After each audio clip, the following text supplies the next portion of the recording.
Eagle 98.1 Game Day is on. Presented by your local Super Chevy dealers and Home Bank. Good for business, good for life. This is LSU football. Motion Thomas, here's the snap, give to Kane, puts his head down. This time he will find the end zone. Touchdown, Fighting Tigers.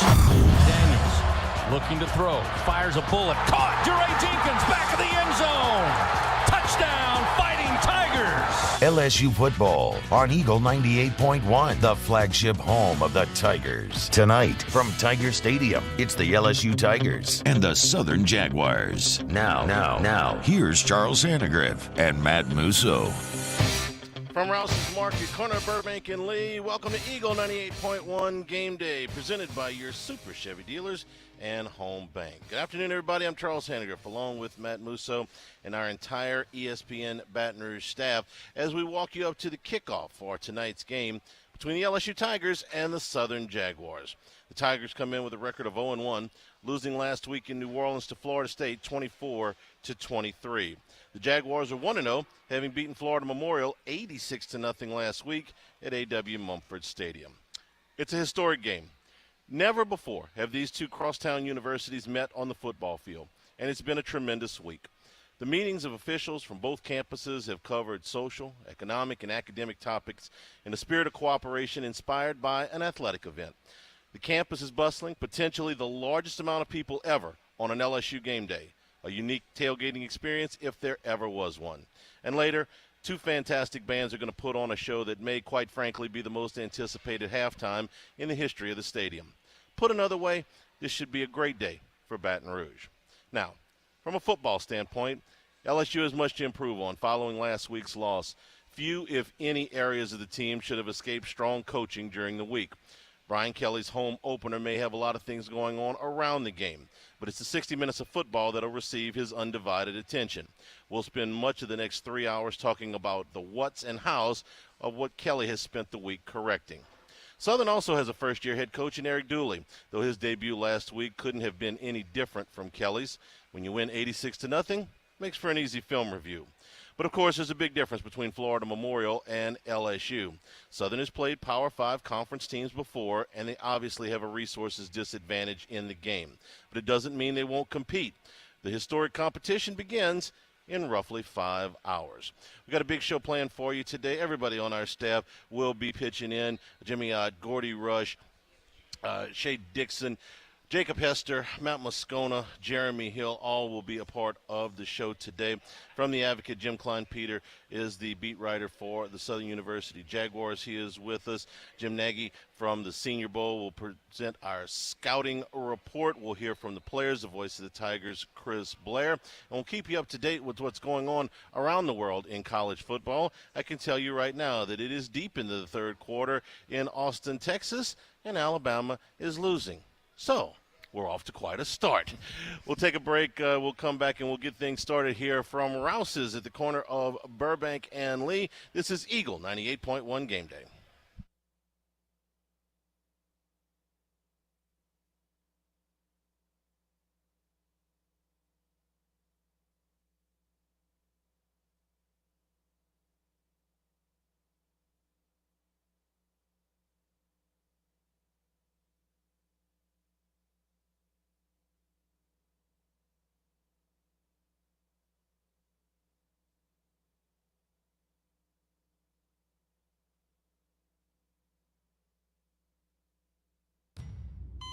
They said I was small, weak, said my heart wasn't strong enough. But I showed them what heart looked like, again and again and again. Mom got me the right care, the right doctors with Blue Cross coverage. Don't let people tell you who you are. Show them the right card, the right care. I've been doing business with Luba for 25 years. They're dependable, trustworthy. It's just the attention to detail with our clients. Our folks have years and years of experience. They're highly trained professionals. But many companies have that asset. What I'd like to think makes Luba a bit different is that we use those talents in a way that truly is dedicated to serving the needs of the folks who depend on us. Gulf Coast Office Products is a nationally recognized Savin office equipment dealer based right here in Louisiana. Over 100 employees strong, Gulf Coast has the boots on the ground to support all vertical markets, from education, engineering, legal, and finance. With the latest in office technology, from desktop to production segment units, Gulf Coast and Savin have the perfect fit for you. Call 225-756-2644. That's 756-2644 for Gulf Coast Office Products. Oh, hey, what's up? It's Big V and Bubba, 100.7 The Tiger Morning Show. We'd love for you to join us every weekday, 4 a.m. till 9 a.m. Yeah, everything you want in a show. Country music. We got laughs. We got celebrity in-studio guests. We just need you. Join us every weekday morning, 4 a.m. to 9 a.m., right where it all started. That's right. Louisiana's country station, 100.7 The Tiger. Service Mastery Elite create clean, disinfected work environments. As a local business, we take pride in serving the New Orleans and Baton Rouge areas. Our cleaning protocols follow CDC and OSHA standards for healthcare settings, offices, senior living, restaurants, and industrial plants. Contact Service Mastery Elite to get your operation ready for reopening with germ disinfection cleaning. Service Mastery Elite, the trusted choice. 98.1. Eagle 98.1 Game Day. Otter Locks. Presented by Lofton Staffing Services. Lofton Staffing Services. At Lofton, we put people to work. Call us today at 924-0200 or go to lofton.jobs. Now, here's Jimmy Ott. And we return here at Rouse's for Eagle 98.1 Game Day. We bring in Jimmy Ott as we are approaching the 2:30 window of games. Jimmy, good afternoon. How are you? Good, man. Got some excitement going on in Austin, huh? So, here's for people that haven't been watching, they're in their cars or whatever, there's two things that I would say haven't watched so far. Number one, it's 13-10 Texas. There's about 2 minutes to go in the third quarter. Number one, this is not a fluke. This has not been a game with a bunch of crazy turnovers, special teams plays, or any bizarre happenings. This is an evenly played football game that there is no dominance here. Texas is certainly not outclassed. And the second thing I would tell you is that the Longhorns have done this largely with a backup quarterback here. And you're watching, Jimmy. I don't have the sound on here, but I'm assuming that Quinn Ewers is done for the day. So Texas is doing this at least for the last 11 minutes or 12 minutes or so with a backup quarterback. Yeah, pretty much, Charlie. We're on, baby, about 20 minutes of game time. Ewers, and I guess you go back and see when Texas scored their touchdown because they called the roughing the passer. And I thought the announcer was pretty good. Reminded me of Tony Siragusa driving down Rich Gannon in the AFC Championship game and knocking him out of that game, and where Tuiasa Sopo had to come in. And the Ravens went on to win easily. Ewers was playing very well. Foot pass, what you think about his pass and his NIL deal and stuff like that. He was playing very well. He delivered the ball on third and pretty medium when he was just getting crushed one time. He made another nice throw. And basically Texas has done nothing minus a couple of back-to-back pass interference calls. The backup quarterback is about to get knocked out as well. Sarkisian was asked about the injury going into the locker room. He has a policy. He doesn't comment on in-game injuries. So he says, we don't know. So he's not giving him anything. Listen, you don't need the sound either, Charlie. They drove him on his shoulder. He's not returning. Yeah, he's not coming back. He's not coming back in the game. Yeah, he's not coming back. He's not coming. And they miss him. And that's why you thought it was just a matter of time that, Bama would just start clicking on offense. But the story of the game is Texas defense. Minus the one bust play for about a 75-yard touchdown. I think it's McCaffrey for Alabama, number 2. That's really been it. McCullough, yeah, that's been it, man.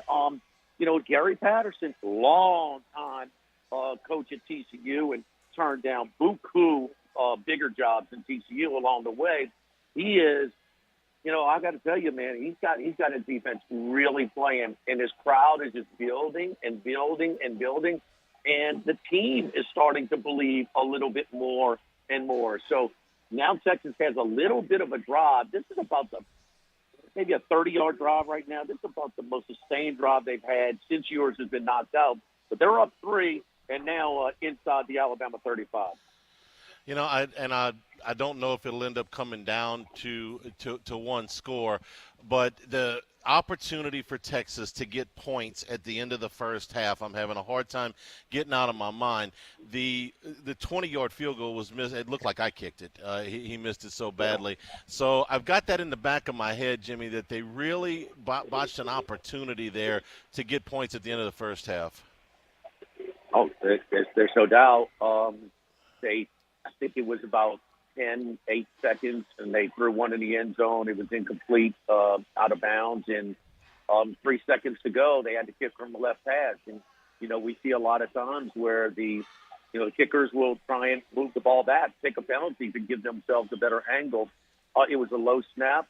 The holder did a good job of getting the laces out, which took a little bit. It was still it wasn't completely upright, but man, he missed it bad. I thought the holder did enough that the kicker could have had a better effort, which he did not. All right, anything else catch your attention in the early game so far? Arkansas and South Carolina in a close one right now. North Carolina, I think Georgia State was one of your picks yesterday, trailing now late in the third quarter against Georgia State. Not anymore. Nope, they got in. Okay. The 66-yard touchdown for North Carolina just happened. Okay. So that game is now tied. Duke with a 12-point lead over Northwestern. Wake Forest with a 17-point lead over Vandy. As we move on to the games in the 2:30 window, go ahead. I just want to touch on that because North Carolina was winning 21-3, and Georgia State has come back. Same thing with Arkansas in South Carolina. South Carolina putting a big comeback, and they were down, I want to say 18 earlier as well. It looked like Arkansas was really winning the battle at the line of scrimmage, but those are a couple of comebacks, big comebacks there.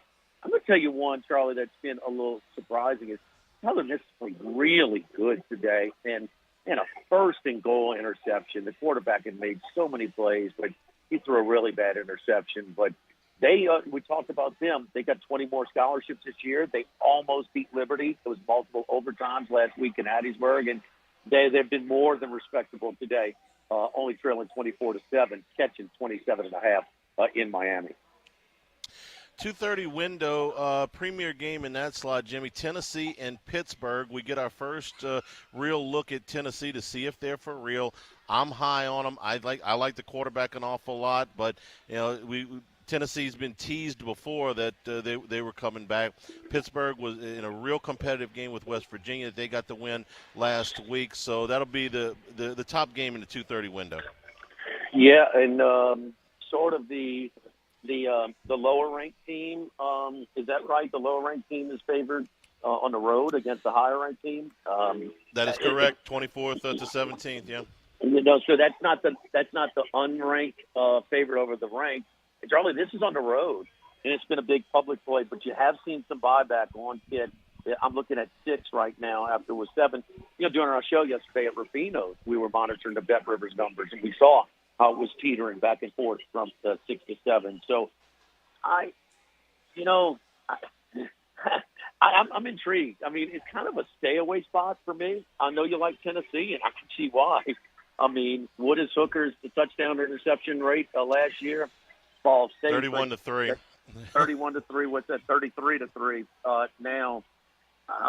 Can they play enough defense while playing that warp-speed tempo?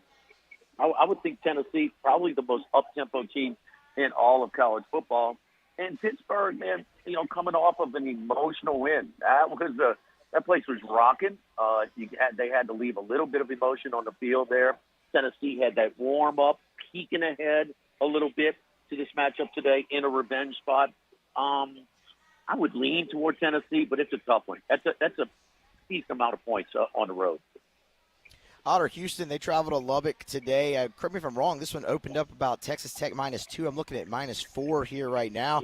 Houston, trendy pick for Group of 5. If there is going to be one spoiling the playoff party, it's them that gets picked to do it a lot, coming off a 3 overtime victory against UTSA. Yeah, I don't think Houston's as good as they were last year. I did like their win total over, and one of the reasons is that they don't have to play Central Florida or Cincinnati on the in the other division in the American. You're right, Musso. It did open up to 2.5. It was bet all the way to 4. I'm looking at 3.5 right here in matches, and this was one of those. And Charlie and I cringe when people do it, but I mean, we did have the podcast earlier this week. Paul Stone liked it -2.5. Aaron Renning liked it -2.5. I got on it at -2.5 and -3, and it's up to 3.5, 4, pretty much all places right now. And so I like Texas Tech in this spot. Houston, back-to-back road games, a little bit of emotion in that 14-point comeback in the fourth quarter where they won in 3 overtime. I like Texas Tech even at today's number, which is 3.5 and 4. All right, a couple of games tonight that I want to get your opinion on, Jimmy. One of them is Kentucky and Florida. We saw both of these teams get Week 1 wins. Anthony Richardson and Will Levis. This is one of the better, more compelling quarterback matchups that we'll see throughout the college football season. A lot of people believe that both of these guys will be first-round picks in the draft next April.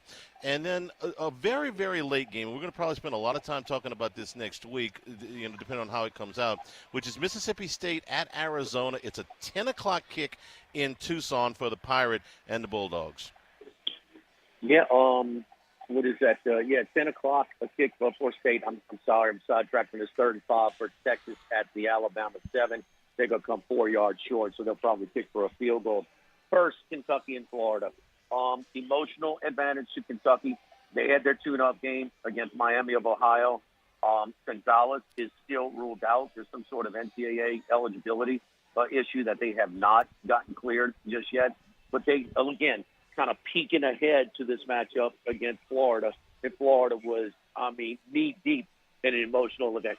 I mean, the swamp was rocking again last week in that game. And the dramatic end when they come up with the second down interception in the end zone to keep the victory.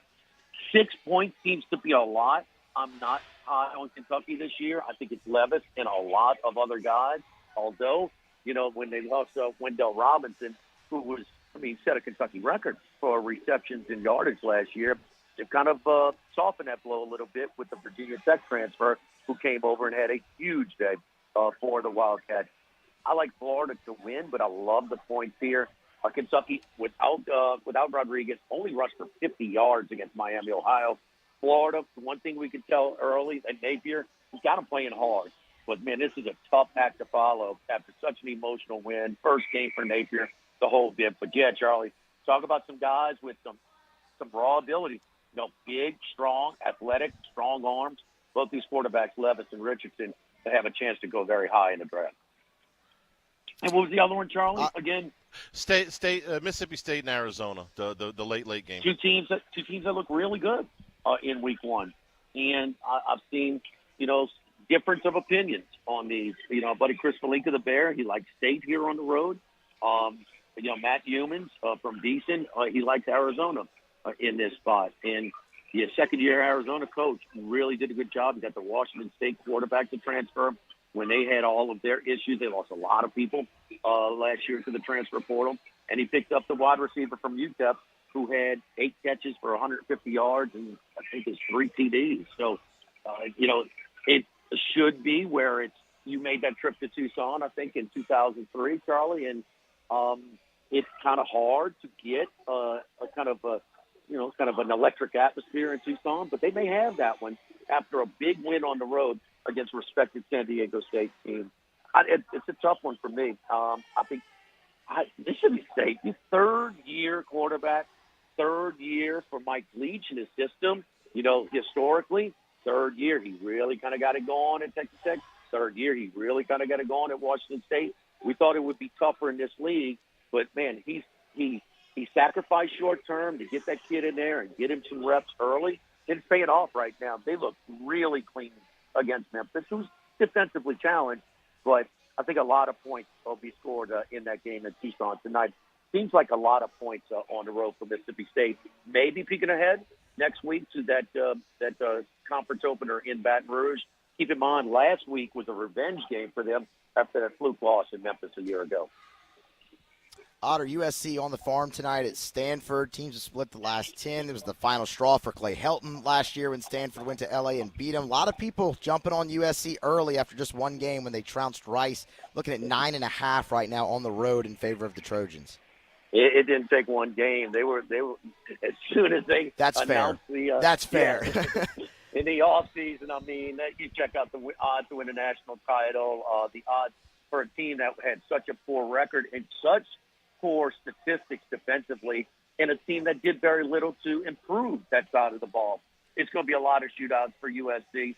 I don't know. Okay, well, wasn't that what Lincoln Riley did at Oklahoma? And then when they got into the playoffs, they couldn't match up at the line of scrimmage. Stanford had a lot returning from a 3-9 team last year, including Tanner McKee, who's a good quarterback, and he's got a good group of receivers. This is going to be one of those Trojan games. I think we're going to see a lot this year. I got over 66.5. Keep in mind, they scored 66 for 21. Were on 3 pick sixes against Rice last week. And, Rice followed up that pick six with another long touchdown drive to make it 28-14 in the second quarter. That game could have been 21-21 that they avoided that pick six. So, and Rice is no world beater. USC, they score a lot, but they're going to give up a lot as well. I think you'll see a wild one tonight on ABC down in the farm. Jimmy, who's bringing us Otter Locks today? Otter Locks is brought to you by Stanford Lofting Staffing, Charlie. Okay, I got Stanford on my mind, Charlie. Lofting Staffing Services. They match hard workers with the most sought-after employers. So Lofting, you're more than just another employee. Lofting cares about your interests and will match you with a company that needs your skills. Complete an application, schedule an interview, and even browse jobs at lofton.jobs. Lofton also offers an unlimited $100 referral bonus. Lofton Staffing Services, we've been putting people to work since 1979. Lofton Staffing Services, 924-0200, and lofton.jobs. Good to see Michelle and Bart Lofton over at the Rufino's Eat the Competition wine dinner to, kind of all the proceeds going toward the tribute to Ruff and Rodriguez at the Tiger Walk at Victory Hill. So that was a good time, as always. All right, Jimmy, tomorrow morning, Magnolia Bluffs Football Sunday on 104.5 ESPN Baton Rouge, 10 o'clock, leading you right up to the kickoff of the NFL Week 1. Yep, home dogs. I got a feeling I'll be on all the garbage teams in the NFL tomorrow, so we'll see. You don't even know if they're garbage, Joe. We're just starting. Thanks, Jimmy. We appreciate it. All right, guys. 16-10, Texas leads Alabama. The Tide with the football near midfield, but 11 minutes to go in the game in regulation in Austin. Gordy Rush is with us next. We're at Rouse's. Stop on in on your way into campus, all your tailgating stuff, multiple party trays. Hey, other people are running out of ice. We're not running out of ice here at Rouse's. We're close to campus. Come by and pick some up. And every Saturday is Sizzling Steak Saturday, 8-ounce New York strip, twice baked potato and rolls for only $9.99, fresh off the grill here. This is Eagle 98.1 Game Day. At All-Star Toyota, you get it all. If you're in the market for an all-new Toyota vehicle, come see our friendly and knowledgeable sales team at All-Star Toyota. Located in Baton Rouge at the corner of Airline and Goodwood, we've been serving our community since 2005 by offering a large selection of new Toyota cars, trucks, and SUVs. Get behind the wheel of your dream car and take a test drive at All-Star Toyota today. Crime has serious consequences, but anyone can make a mistake.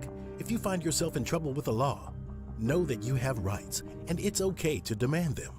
The law offices of O.C. Brown are here to protect you and your rights. Felony or misdemeanor, DUI or drug charge. No matter what crime you're accused of, you still have rights. Let the law offices of O.C. Brown uphold them. Call 225-343-1111. Your law firm for a lifetime. I've been doing business with Luba for 25 years. They're dependable, trustworthy. It's just the attention to detail with our clients. Our folks have years and years of experience. They're highly trained professionals. But many companies have that asset. What I'd like to think makes Luba a bit different is that we use those talents in a way that truly is dedicated to serving the needs of the folks who depend on us. This summer, meet Acura's heroes of performance.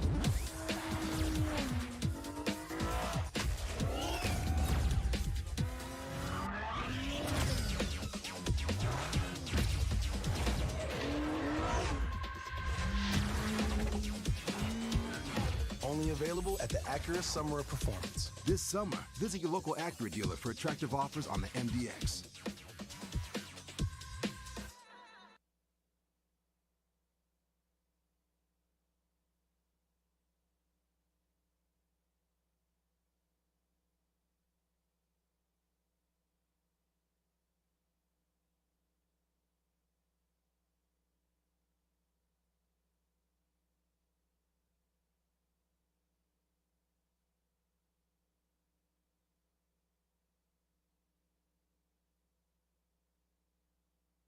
SteelIndustrial.com. It's Chevy truck season, and Chevy offers a full lineup of trucks and accessories, which means it's the perfect time to find the truck for you and make it your own. Make your Silverado bolder with a sport bar and bed liner. Make your Colorado brighter with perimeter bed lighting. And make your Silverado HD more secure with a tonneau cover. Your Chevy dealer can help you find the right Chevy truck and accessories for you to make the most out of truck season. See your Super Chevy dealers today. 98.1. Eagle 98.1 Game Day. Skull Session. Offense. Presented by Gulf Coast Bank. Gulf Coast Bank. The bank that cares about you. Now, here's Charles Hannegriff. And from the LSU Sports Radio Network, Gordy Rush. Give you a quick update from Austin. Alabama converts on a 4th down and 3 to keep a drive alive in Texas territory, and they have scored.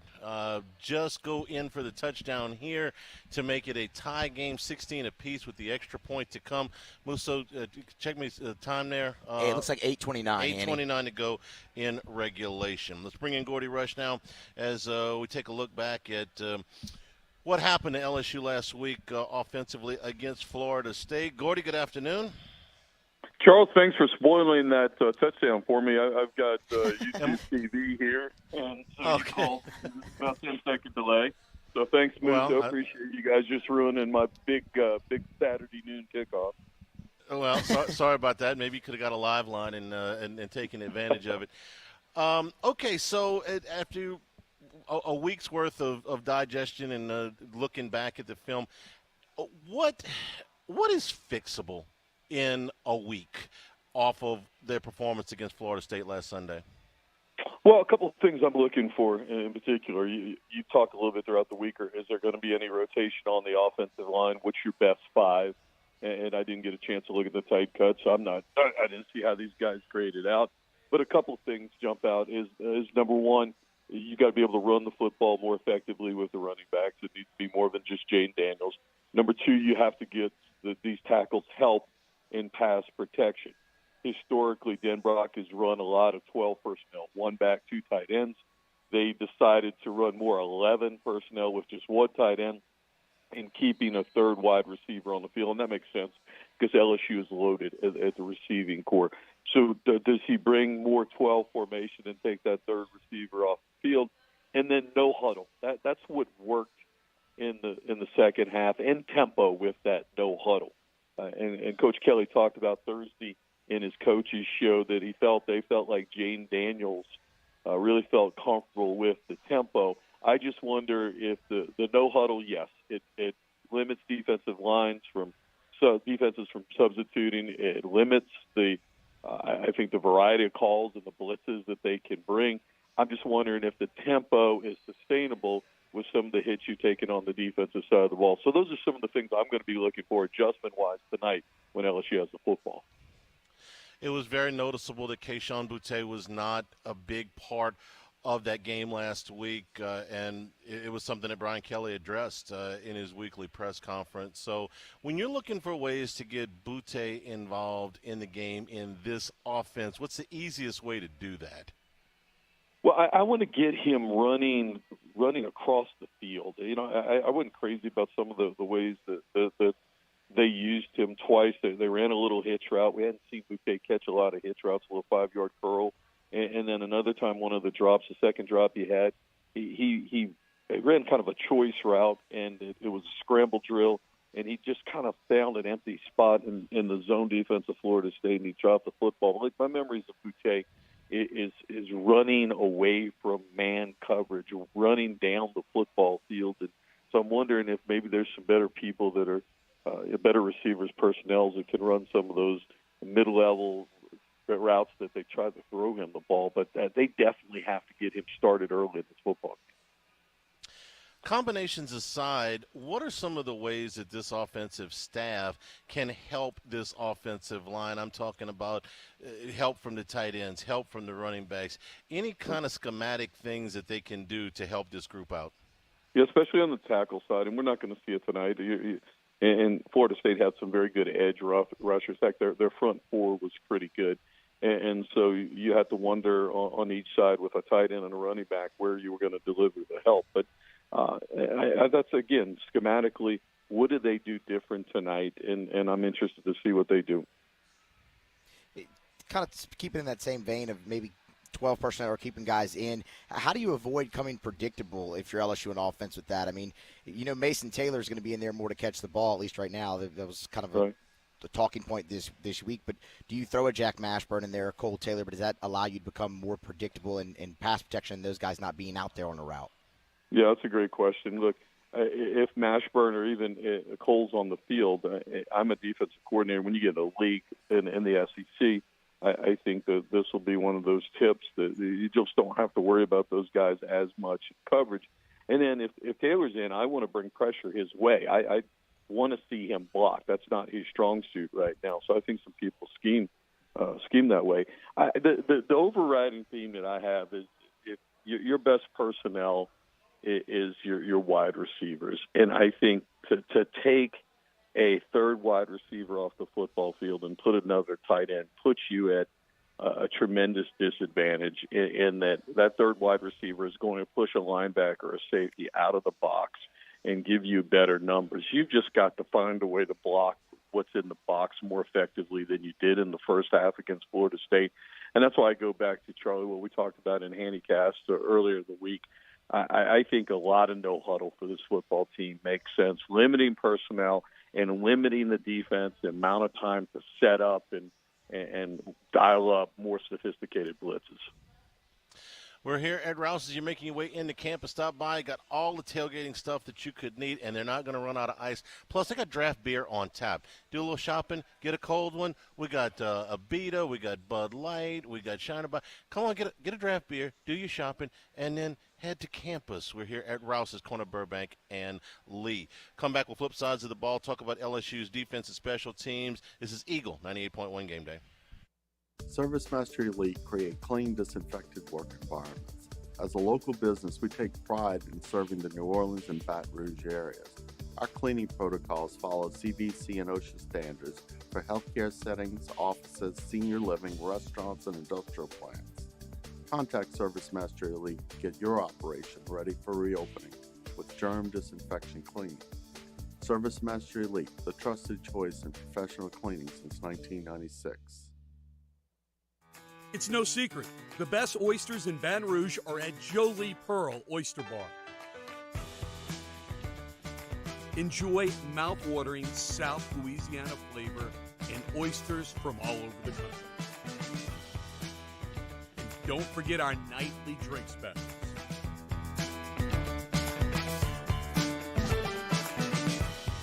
Jolie Pearl Oyster Bar, located in downtown Baton Rouge. I'm Jay Ducote. I grew up learning how to cook at LSU tailgate parties and right in my own backyard. And I created JD's Louisiana products to bring that Louisiana flavor to you at home for your backyard cookout. JD's Louisiana barbecue sauce, Louisiana molasses mustard, spicy and sweet barbecue rub, and more are available at your local supermarkets or by logging on to jducote.com/shop. Put in promo code CST for 25% off at checkout. Eli, Eli's always been into grilling. It took us a while to see it, but the signs were there. What are you doing, Eli? I knew grilling was my thing. I have been talking about it throughout my career. Happy with the results? I am. Got the new grill from barbecueguys.com. It performed great. My advice, as I always told my boys, do more of what you're born to do. Barbecue Guys, for those who were born to grill. You want cheese on your burger, Pops? I'll take a little cheese. At All-Star Toyota, you get it all. If you're in the market for an all-new Toyota vehicle, come see our friendly and knowledgeable sales team at All-Star Toyota. Located in Baton Rouge at the corner of Airline and Goodwood, we've been serving our community since 2005 by offering a large selection of new Toyota cars, trucks, and SUVs. Get behind the wheel of your dream car and take a test drive at All-Star Toyota today.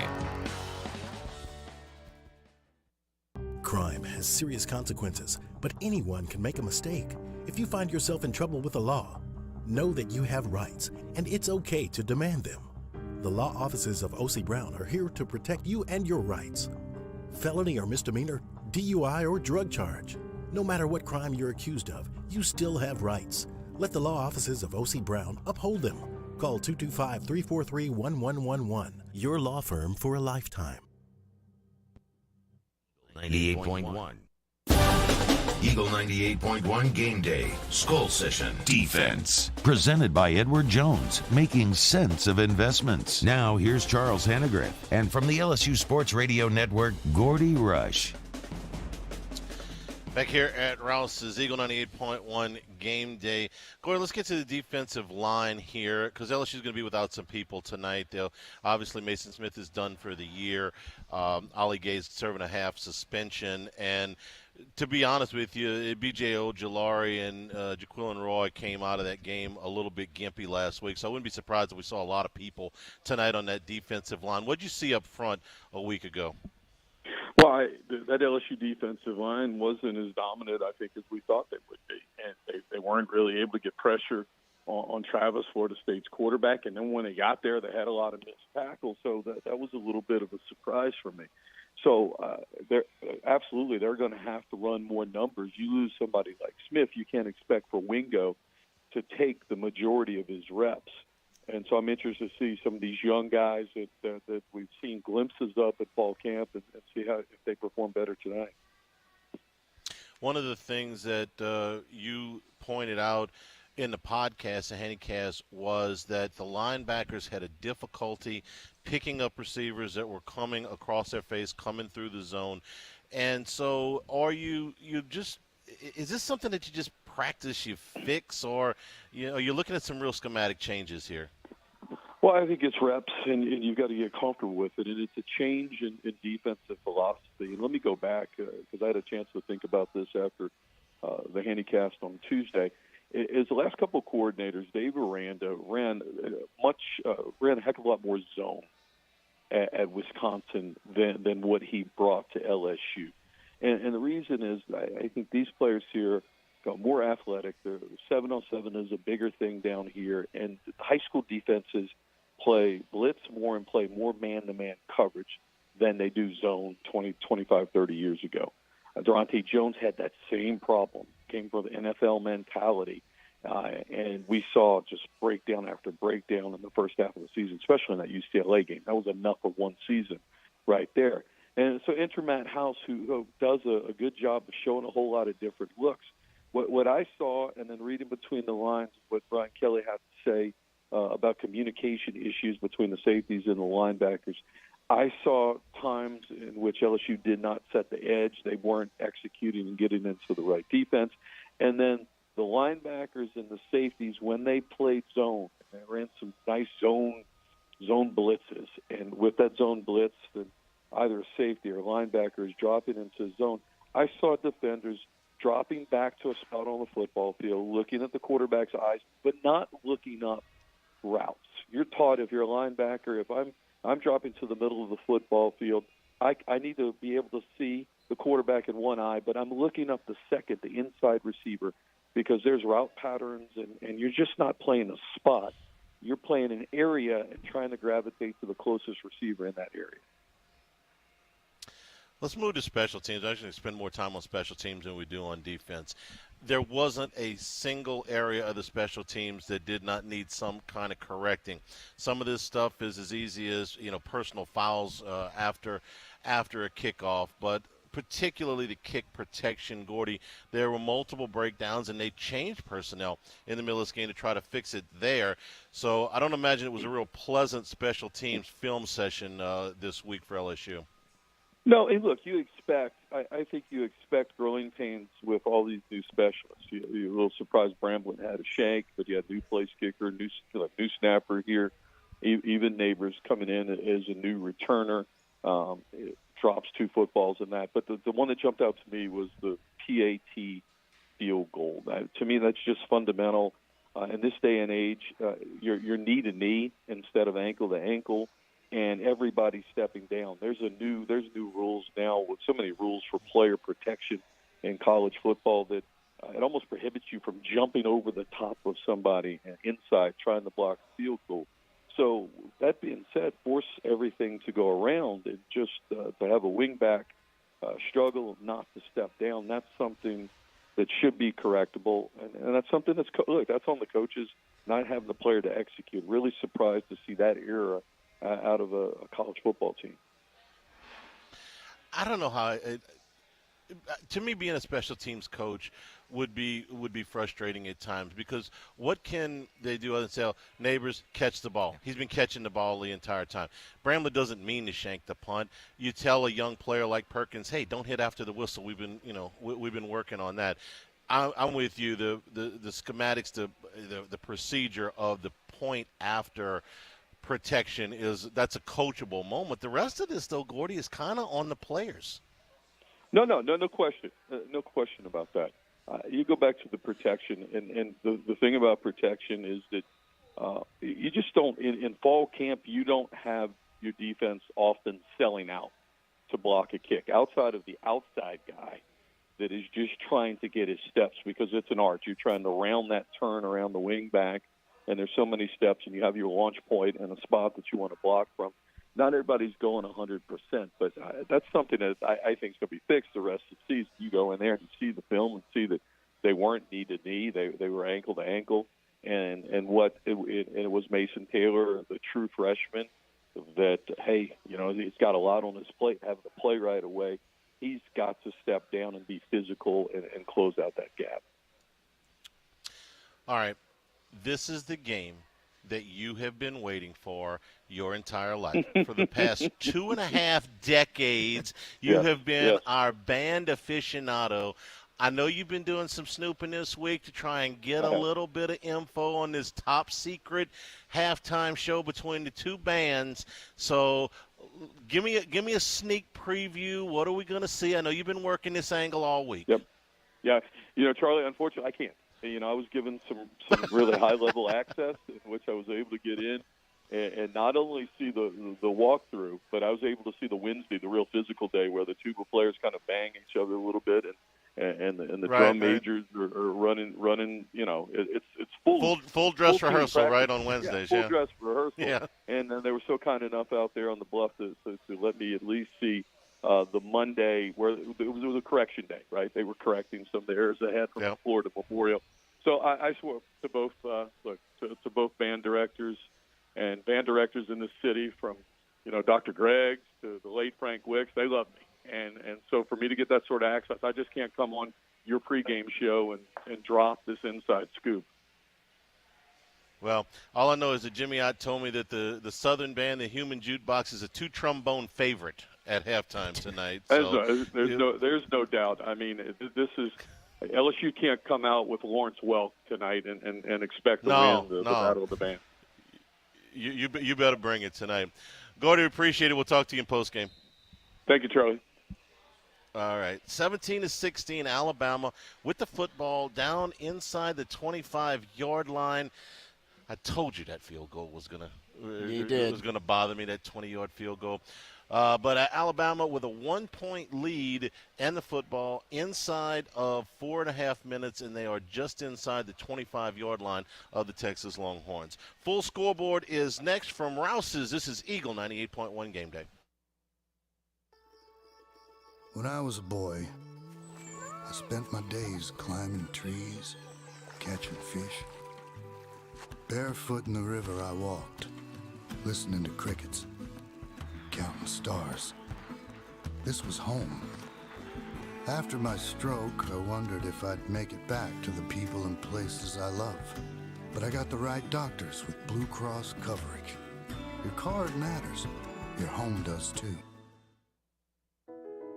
I've been doing business with Luba for 25 years. They're dependable, trustworthy. It's just the attention to detail with our clients. Our folks have years and years of experience. They're highly trained professionals. But many companies have that asset.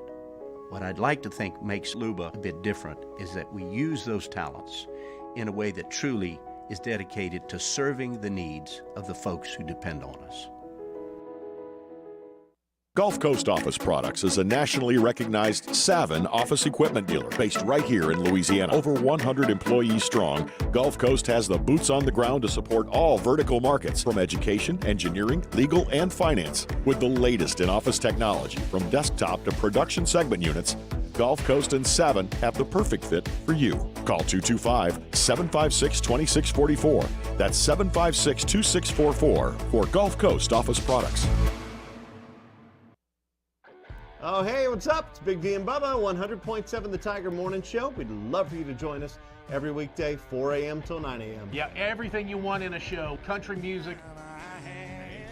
We got laughs. We got celebrity in-studio guests. We just need you. Join us every weekday morning, 4 a.m. to 9 a.m., right where it all started. That's right. Louisiana's country station, 100.7 The Tiger. ServiceMaster Elite create clean, disinfected work environments. As a local business, we take pride in serving the New Orleans and Baton Rouge areas. Our cleaning protocols follow CDC and OSHA standards for healthcare settings, offices, senior living, restaurants, and industrial plants. Contact ServiceMaster Elite to get your operation ready for reopening with germ disinfection cleaning. ServiceMaster Elite, the trusted choice in professional cleaning since 1996. It's no secret. The best oysters in Baton Rouge are at Jolie Pearl Oyster Bar. Enjoy mouth-watering South Louisiana flavor and oysters from all over the country. And don't forget our nightly drink specials.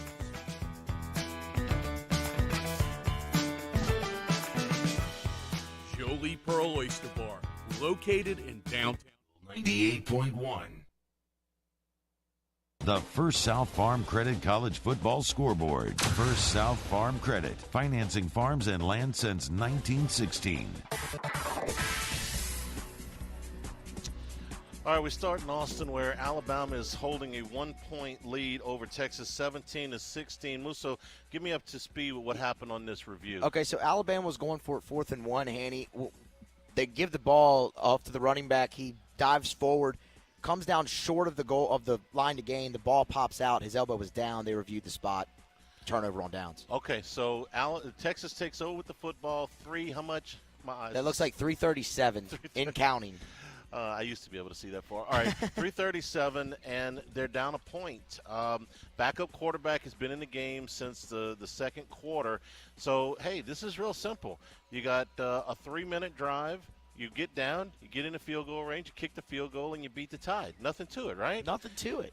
Except that, pretty good start. It's first down. It's a pretty good start. Out across the 30. All right. I'll do the scoreboard. You pay attention to that. Let me know what's going on. All right. Number 3, Ohio State leading Arkansas State 45-12 late in the fourth quarter. C.J. Stroud with 4 touchdown passes for the Buckeyes. Arkansas holding a 35-24 lead over South Carolina. 6.5 minutes to go in regulation there. South Carolina just with a touchdown, a touchdown and a 2-point conversion from Spencer Rattler to Anthony Brown to get it within 11. Minnesota leading Western Illinois 62-10. These are all fourth quarter scores. Duke putting the finishing touches on what, I shouldn't say a win just yet because it's still a one-possession game. But Duke leads Northwestern 31-23 with 1:18 to go. Field goal for the Blue Devils just a second ago puts them up 8. Penn State all over Ohio 46-7. North Carolina leads Georgia State 35-28 with 5.5 minutes to go in regulation there. Texas San Antonio leads Army 35-28 about halfway through the fourth quarter. Kansas State leads Missouri 23-6. That game is midway through the third quarter. Also in the third quarter, number 18 NC State leads Charleston Southern 48-3. South Alabama leads Central Michigan 31-10. Halftime score, number 13 Utah bouncing back from that opening week defeat to Florida. They lead Southern Utah 45-7. It's Temple over Lafayette 14-7. That's in the second quarter. Other second quarter scores: Ball State leading Western Michigan 10-7, and Notre Dame and Marshall have just started the second quarter, and that game is scoreless. Big slate coming up at the bottom of the hour. It includes Appalachian State, who shook up North Carolina a week ago. They're at number 6 Texas A&M, number 24 Tennessee at number 17 Pittsburgh, one of the better matchups of the day. Washington State's at number 19 Wisconsin. Colorado is at Air Force. Memphis is at Navy. Kennesaw State at Cincinnati, Maryland at Charlotte. Sanford at Georgia. Akron at Michigan State. Good ball game at 3 o'clock. Number 25 Houston at Texas Tech. UNLV and Cal also at 3. Further 3 o'clock kickoffs include Portland State and Washington, Iowa State and Iowa. I think they play for the Golden Telephone. The Cyhawk Trophy, right? I thought it was the telephone. I thought one of Cyhawk, them was the telephone. Look that up. Virginia Cyhawk Trophy, right? Virginia in Illinois at 3 o'clock. Illinois State and Purdue, Wagner and Rutgers, Northern Colorado, Wyoming. And coming up at 4:30 today, that's Incarnate Word in Nevada. 5 o'clock kickoff for Kansas and West Virginia. In the 6 o'clock window, Kent State is at number 7 Oklahoma. Terrific matchup down in the swamp. Number 20 Kentucky against number 12 Florida. Central Arkansas is at number 22 Ole Miss. Syracuse is at UConn. Alcorn State is at Tulane. Lamar is at SMU. And USC is at Stanford. That is a 6:30 kickoff. Also at 6:30, Arizona State and Oklahoma State. San Jose State's at Auburn. And Hawaii is at Michigan. They're playing a game at night. That's a Big Ten Network deal. You don't see Michigan play a ton of night games to begin with, much less against Hawaii, but that's a 7 o'clock kickoff tonight. Boston College is at Virginia Tech. That's also a 7 o'clock kick. And late games tonight. We've got a couple of real interesting games late. 9:15 kickoff from Provo. Number 9 Baylor against number 21 BYU. This will be a conference game next year, so they're warming up a year early at LaVell Edwards Stadium. Oregon State is at Fresno State at 9:30. And at 10 o'clock tonight, Mississippi State is at Arizona. State is a double-digit favorite in that game, and they'll, of course, be in Baton Rouge next weekend. What time do you figure they'll get home tomorrow? I'm serious. This game kicks off at 10 o'clock. They're going to throw the ball 114 times. Yeah. They're not going to finish this game until probably somewhere between you're 1:30. You're on Mountain Time over there. 1:30 and 2 a.m. Central Time. By the time they get back, 5 a.m. I mean, if they're even coming back tonight, that they could stay for the night. Anyway, that'll be a storyline next week. I promise you. Is Mississippi State's jet lag, okay? Will it matter or not? I don't know. But a week from now, I guarantee it'll be one of the things that we're talking about. And that is your college football scoreboard. When we come back, what's going on in we Austin? have timeout Alabama, 3rd and 3, Texas at the Bama 24. So they're in at the Bama 24. But let's be honest, the guy missed a 20-yard field goal earlier. So what is his range? He missed a 20-yard field goal by about 20 yards. I'm not even joking. So realistically, how much faith do you have to go beat the number 1 team in the country? He's hit 2, though, right? He has hit 2. Okay, so maybe he just Gordy's right. Or Jimmy was right. The laces were not completely out on that kick that he missed. It wasn't completely facing him either. He's 3 or 4, a long of 33. Okay, so you're saying there's a chance. Bert Auburn. His name's Auburn. Oh, this is just perfect. Come on, this has to happen, Hanny. We got it. This is absolutely perfect. Nothing would make Alabama fans more aggravated to get beat by Texas and with a kicker by Auburn. Kicker named Auburn. All right, we'll let you know how that one turns out when we come back. Jim Nagy from the Senior Bowl is with us when we return. We're here at Rouse's. Come on by every Saturday, Sizzling Steak Saturday, an 8-ounce New York strip with double-baked potato and rolls for only $9.99, fresh off the grill here at Rouse's, Burbank at Lee. This is Eagle 98.1 Game Day. They said I was small, weak, said my heart wasn't strong enough. But I showed them what heart looked like, again and again and again. Mom got me the right care, the right doctors with Blue Cross coverage. Don't let people tell you who you are. Show them the right card, the right care. Crime has serious consequences, but anyone can make a mistake. If you find yourself in trouble with the law, know that you have rights, and it's okay to demand them. The law offices of O.C. Brown are here to protect you and your rights. Felony or misdemeanor, DUI or drug charge. No matter what crime you're accused of, you still have rights. Let the law offices of O.C. Brown uphold them. Call 225-343-1111. Your law firm for a lifetime. I'm Jay Ducote. I grew up learning how to cook at LSU tailgate parties and right in my own backyard. And I created JD's Louisiana products to bring that Louisiana flavor to you at home for your backyard cookout. JD's Louisiana barbecue sauce, Louisiana molasses mustard, spicy and sweet barbecue rub, and more are available at your local supermarkets or by logging on to jducote.com/shop. Put in promo code CST for 25% off at checkout. Eli's always been into grilling. It took us a while to see it, but the signs were there. What are you doing, Eli? I knew grilling was my thing. I have been talking about it throughout my career. Happy with the results? I am. Got the new grill from barbecueguys.com. It performed great. My advice, as I always told my boys, do more of what you were born to do. Barbecue Guys, for those who were born to grill. You want cheese on your burger, Pops? I'll take a little cheese. At All-Star Toyota, you get it all. If you're in the market for an all-new Toyota vehicle, come see our friendly and knowledgeable sales team at All-Star Toyota. Located in Baton Rouge at the corner of Airline and Goodwood, we've been serving our community since 2005 by offering a large selection of new Toyota cars, trucks, and SUVs. Get behind the wheel of your dream car and take a test drive at All-Star Toyota today. Crime has serious consequences, but anyone can make a mistake. If you find yourself in trouble with the law, know that you have rights, and it's okay to demand them. The law offices of O.C. Brown are here to protect you and your rights. Felony or misdemeanor, DUI or drug charge. No matter what crime you're accused of, you still have rights. Let the law offices of O.C. Brown uphold them. Call 225-343-1111. Your law firm for a lifetime. I am Juliette, daughter of Marguerite, granddaughter of Gabriel Piera. I come from a line of strong women, women who knew struggle and success too. Still, I was scared by my breast. 98.1. Eagle 98.1 Game Day Scouting Report.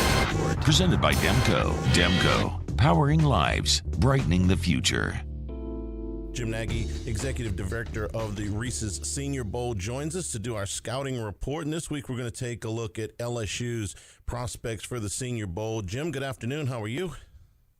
Good to jump on. Doing great. All right, let's start with LSU seniors, and let's start with Ali Gay, and he will have to serve a 1/2 suspension for the targeting that he apologized for in last week's game against Florida State. But when you look at Ali Gay, and now in his third year at LSU as a prospect. Yeah, there's so much to like physically. Just being down on the field with Ali, it reminded me, before the Florida State game, it reminded me just how pretty looking this guy is. I mean, he's exactly how the NFL teams would draw a guy up that plays that edge position. And I think his best football is ahead of him. He's got a lot to prove this year in terms of just his whole game coming together. Because physically, there's not much he can't do. You know, he's long enough to set the edge against the run. There are definitely some really good pass rush flashes over the course of his career so far. So to me, he's really a high ceiling player. You just want to see it kind of materialize into more production this year. But heading into the year, he's one of the top guys in that edge category on our Senior Bowl board right now. Let's move on. A guy who's played an awful lot of football for LSU, has been here a long time, it seems like, is Jaray Jenkins.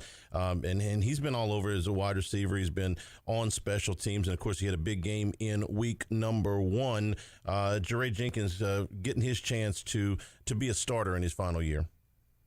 Yeah, I mean, Dre's in the same boat as a couple guys that we've had in the game over the last couple of years that have stuck on 53-man rosters at the next level, with like Racy McMath and Stephon Sullivan. And Dre's kind of in that camp. You know, it's nice that he has a special teams background, but as you said, it's kind of a prove-it year for Dre at wide receiver. So it was nice to see him come out against Florida State and make some plays when they needed to be made. Mike Jones, a linebacker that came to LSU from Clemson, and it really started to come on at the end of last year. In a starting spot now. It was a rough week for the whole LSU defense in week number 1, but Jones has got some physical attributes that I know the NFL covets. He does, and we've been back watching Mike for a couple of years now, back to his time at Clemson, where they used him more as like a big nickel.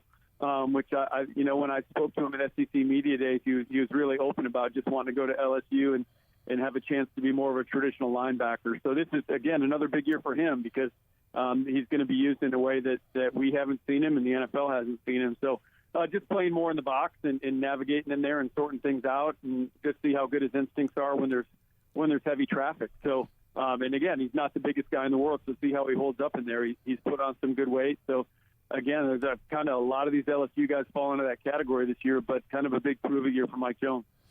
And Jay Ward, who was one of the lone holdover in that secondary from a year ago for LSU. And again, another guy who's played an awful lot of football over the last 3 seasons. Jay Ward's on your Senior Bowl radar. He is. I want to say they have 6 or 7 seniors on that too, deep in the secondary. Jay Ward probably being our highest graded one right now. And again, being down on the field before the game the other day on Sunday night, Jay is a long, stringy guy. He's got really good length. He doesn't have a lot of bulk. So for that reason, in run support, I know just talking to some NFL scouts in the press box the other day, they kind of envision Jay Ward maybe being more of a nickel corner at the next level as opposed to a safety, because he will come downhill and he flies around, and you love that about him. But he might be more of a factor out of the slot. And you love the length. LSU is really kind of that's kind of their prototype, is getting long-bodied defensive backs, and Jay fits that. So I think the NFL loves his play style, as we do. We like guys that trigger and fly around to the football. I think the biggest thing for Jay is just adding bulk and strength moving forward. A player that LSU fans haven't seen yet, we're hopeful soon, is Sevyn Banks from Ohio State. The corner transferred in. He had some injury problems during camp, didn't play in week number 1, but we think that they're going to see him soon.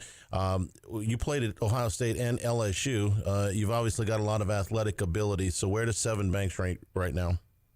Yeah, you nailed it. What NFL scouts and us here at the Senior Bowl are hanging our hat on right now is Sevyn Banks, the athlete, because right now when you put on the tape, he kind of falls into that better athlete than player category. And again, it was more of an urgency thing for us just watching him at Ohio State. It's just lack of urgency was kind of a turnoff. Now, he's a guy that was in a lot of mock first-round drafts a couple summers ago, and sometimes players read that stuff, and sometimes players' families read that stuff, and it affects their on-field play. It happened with an SEC team last year, a team that I won't name. It was not LSU, but they had a lot of guys that were, projected going into their senior years as being big-time NFL prospects, and sometimes those guys take their foot off the gas. So, again, Sevyn Banks is a guy coming from Columbus. A lot to prove on the field this year, but there is definitely physical talent there to play at the next level. I saved John Emery for last because he's as interesting a case as there is out there. He was a very highly rated high school player. For one reason or another, be it on field or off the field, it just hasn't happened for him at LSU yet. But if he is able to get back into a rotation, there are reps to be had at running back for LSU. So I know it's a very important year for him. Everybody's kind of waiting on him to break out. and we are too. Right. We're sticking with Emory because he's an LSU running back. I mean, that's a proven position at that school that those guys make it at the next level. So John certainly has talent. We just haven't seen him play a lot. And he's serving the 2-game suspension right now, so we didn't even get to see him physically the other night. We're going to be heading over to a couple more LSU games this fall, but again, I kind of sound like a broken record, and I think that's why LSU season, there's so many unknowns right now that so many of these guys just need to have big senior years. Jim, in week number 1, just give me a couple of things that stood out to you. It was a wild weekend, a lot of fantastic finishes, a crazy finish for LSU. I wouldn't call it a fantastic finish over here, but there was a lot to see in week 1. What stood out to you? It was a great week 1. I mean, I think as college football fans, we're all going to be really lucky if the season even turns out half to the degree that week 1 did. So many great games, and I think across college football, we saw some really good matchups week 1. Like you said, the LSU game didn't end the way LSU fans would have wanted, but it was a really competitive game. It's going to be an exciting year of college football. I think it's a little more wide open. So it's, again, I think we got a big season ahead of us. Jim Nagy, executive director at the Reese's Senior Bowl. Thank you so much. We'll talk to you next week when the Tigers take on Mississippi State. All right, guys. Thanks for having me on. And we'll return in a moment. Eagle 98.1 Game Day. This summer, meet Acura's heroes of performance.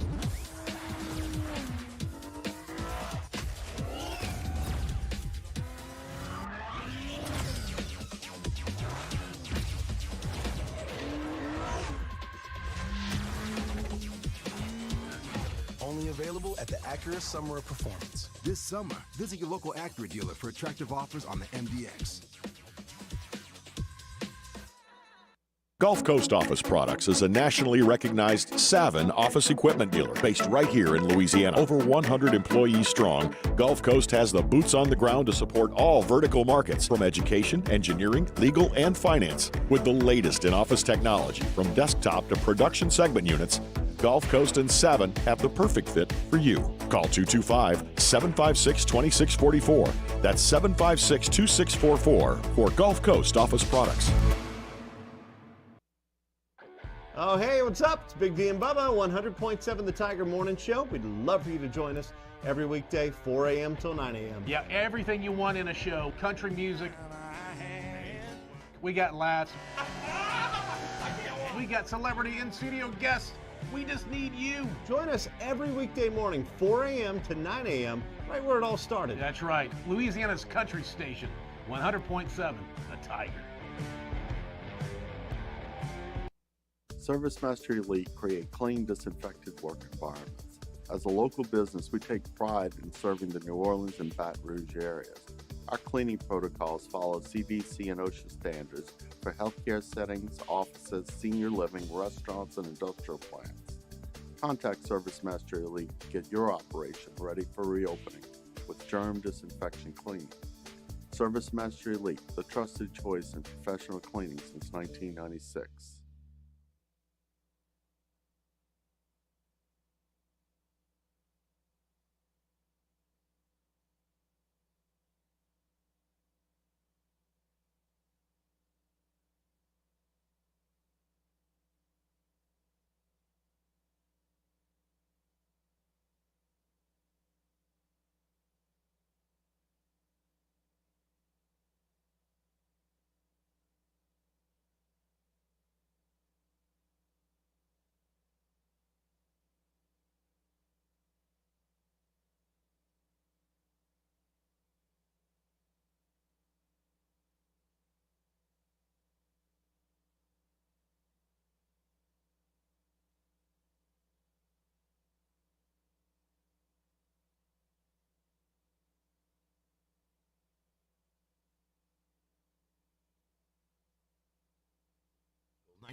Eagle 98.1 Game Day. Recruiting with Shay Dixon from On3 Sports. Presented by Shell.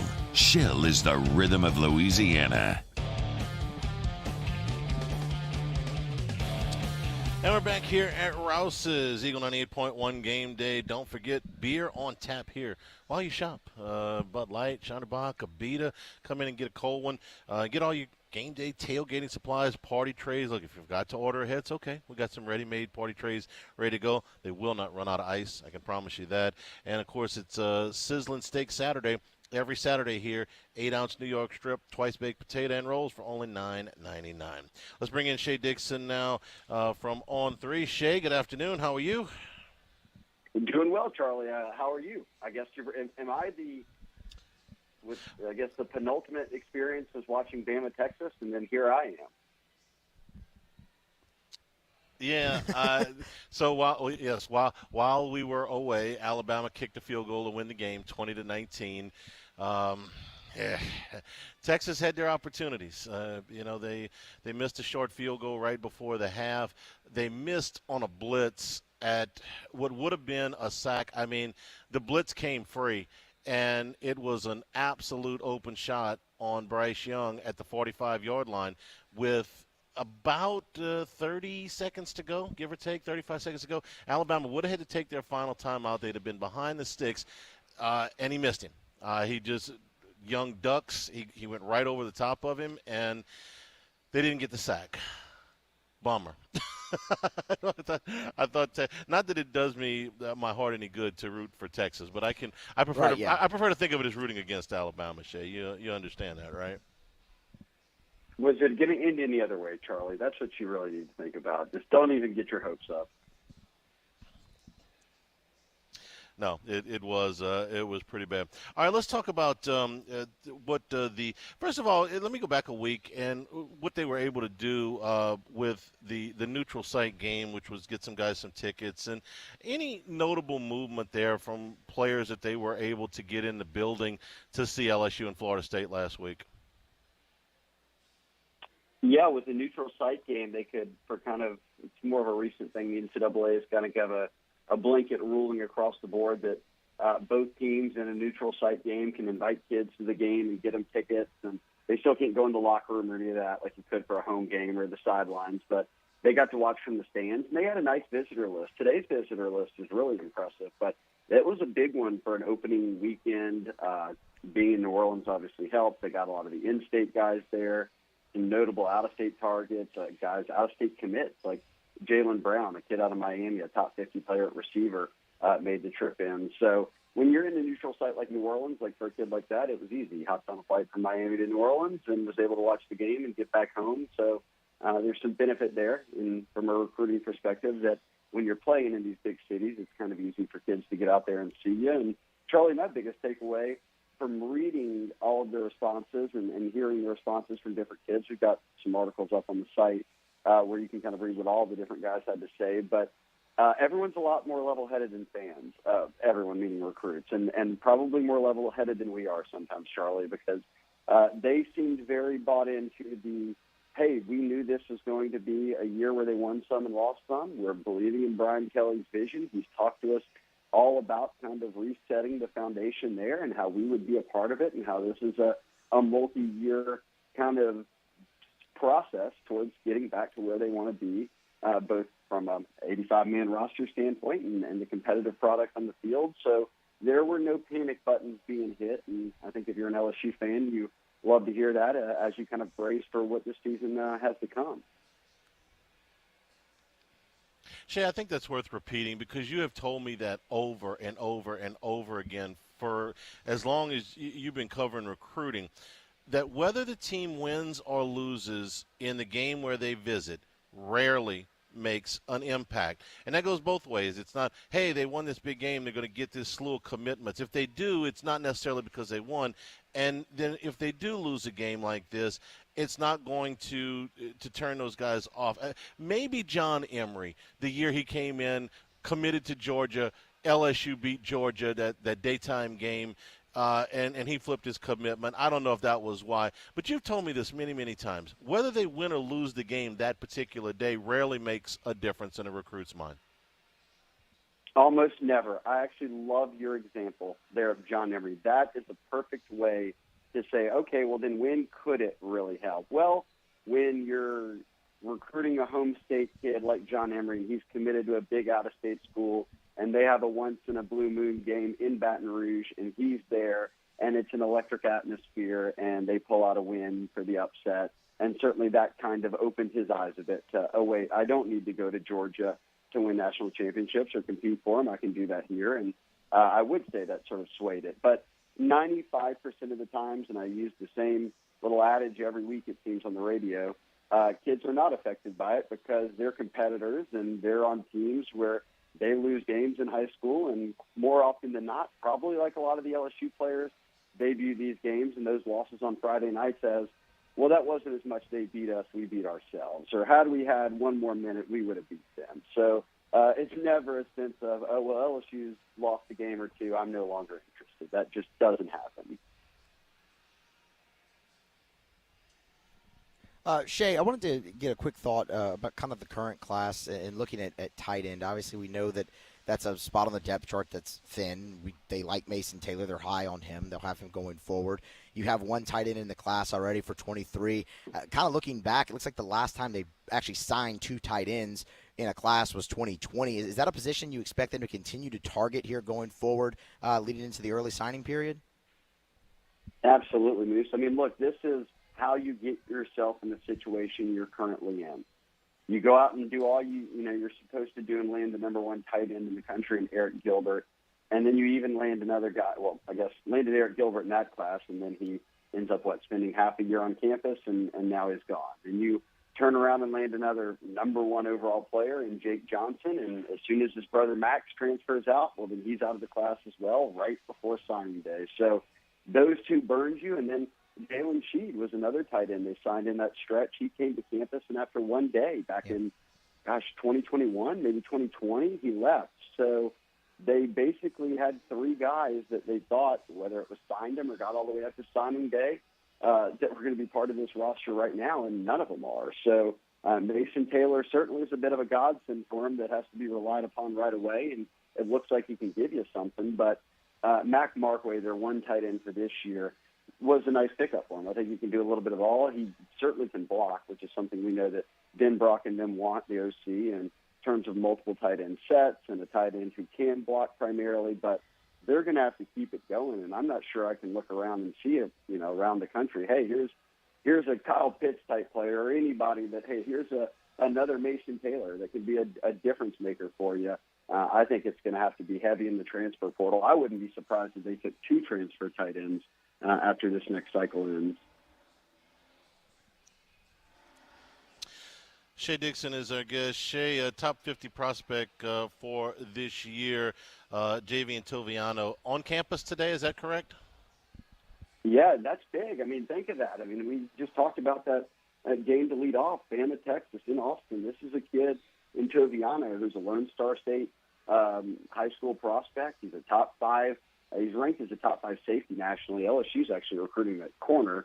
But no matter, if you're passing up the chance to go to Texas Bama, which he's very much being recruited by Texas, to come in for the LSU Southern game, I think speaks volumes. And that's one. You look at next year, Colin Simmons, a kid out of Duncanville, who's the number one edge rusher in the entire country. Texas is all over him.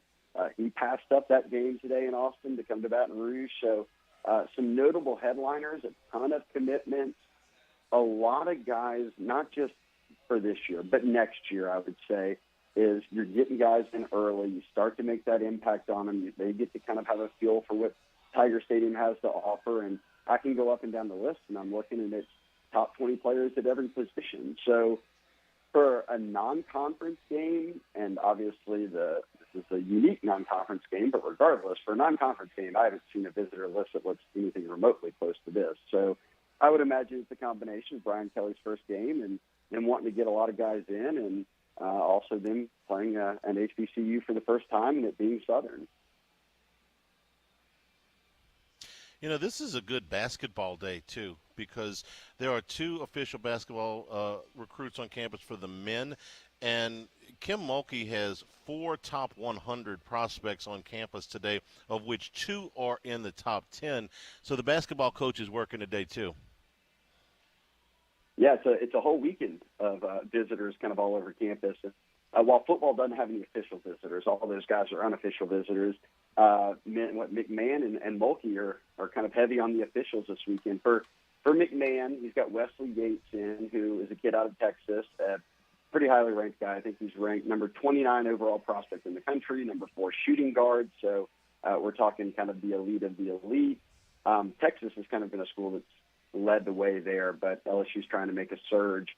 And then they've got Caden Cooper in, who's coming off a Kansas visit. He's got Alabama coming. Gonzaga's in the mix. OU's in the mix. So these are the teams you want to be kind of brushing shoulders with and battling for in terms of the recruiting trail. He's currently ranked as the number 56 overall prospect. So basically, right, 2 top 50 guys, you could say, are in for the basketball team. And then Mulkey, as you noted, 4 top 100 players. And the headliner is Michaela Williams. She's on her official visit out of Bossier City, Parkway product, not only the state's number 1 player, but Louisiana does have the number 1 women's basketball recruit in the country right now in Williams. Obviously, that was a huge commitment for Mulkey to land. And they have another commit already, Janae Kent, who's a top 50 player as well. So you start the class with those 2, and then they've got 3 other people, 3 other girls. Let's see, Aaliyah Del Rosario, as you noted, a number 8 overall player. Angelica Velez, number 36 overall player, and then Maddie Cox, whose sister played for Mulkey at Baylor, is a top 100 player. So a lot different recruiting, I guess a lot different recruiting layout than maybe we got used to a few years back. And it's very clear that after a kind of a transfer-heavy offseason that Mulkey's picking up right away with kind of how she looked at Baylor in terms of, hey, I'm going after the top 50 players. Got to tell you guys, Shay's been doing the recruiting segment here for better than a decade. We compare notes. We talk about the interview before we do it. The first time he has ever sent me in the pre-game notes, hey, I want to tell you about the women's basketball prospects that are coming in this weekend because it's extremely impressive list. So good info there, Shay. Tell everybody what's coming up on 3. Yeah, well, I guess we're expanding it on 3 to covering a little bit of everything here in recruiting, the Mulkey effect. But we'll have reactions from all these teams, basketball, the women's basketball group, obviously all the football players. We'll catch up with everybody tomorrow. And, check out the site, the Bengal Tiger, part of the On3 network. And we'll have all that tomorrow. And it'll be interesting to see because I think it's going to be a really great game day environment. I heard campus is already absolutely crazy, so it should set up to be a good one. Shay, we appreciate it. We'll talk to you next week. Sounds good, guys. Thanks. And we'll take a break here. We come back. We'll hear from Jim Kleinpeter covering the Southern Jaguars with Matt Moscona. That will be next here from Rouse's Burbank at Lee. This is Eagle 98.1 Game Day. Eli's always been into grilling. It took us a while to see it, but the signs were there. What are you doing, Eli? I knew grilling was my thing. I have been talking about it throughout my career. Happy with the results?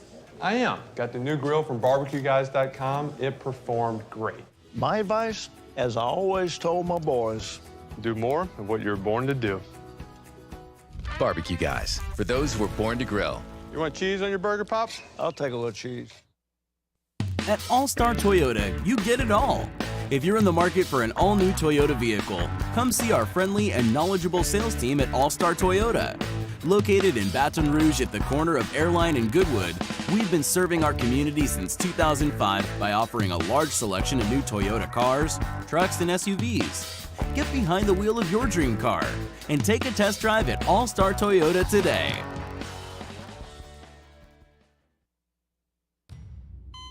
They said I was small, weak, said my heart wasn't strong enough. But I showed them what heart looked like, again and again and again. Mom got me the right care, the right doctors with Blue Cross coverage. Don't let people tell you who you are. Show them the right card, the right care. I've been doing business with Luba for 25 years. They're dependable, trustworthy. It's just the attention to detail with our clients. Our folks have years and years of experience. They're highly trained professionals. But many companies have that asset. What I'd like to think makes Luba a bit different is that we use those talents in a way that truly is dedicated to serving the needs of the folks who depend on us. This summer, meet Acura's heroes of performance.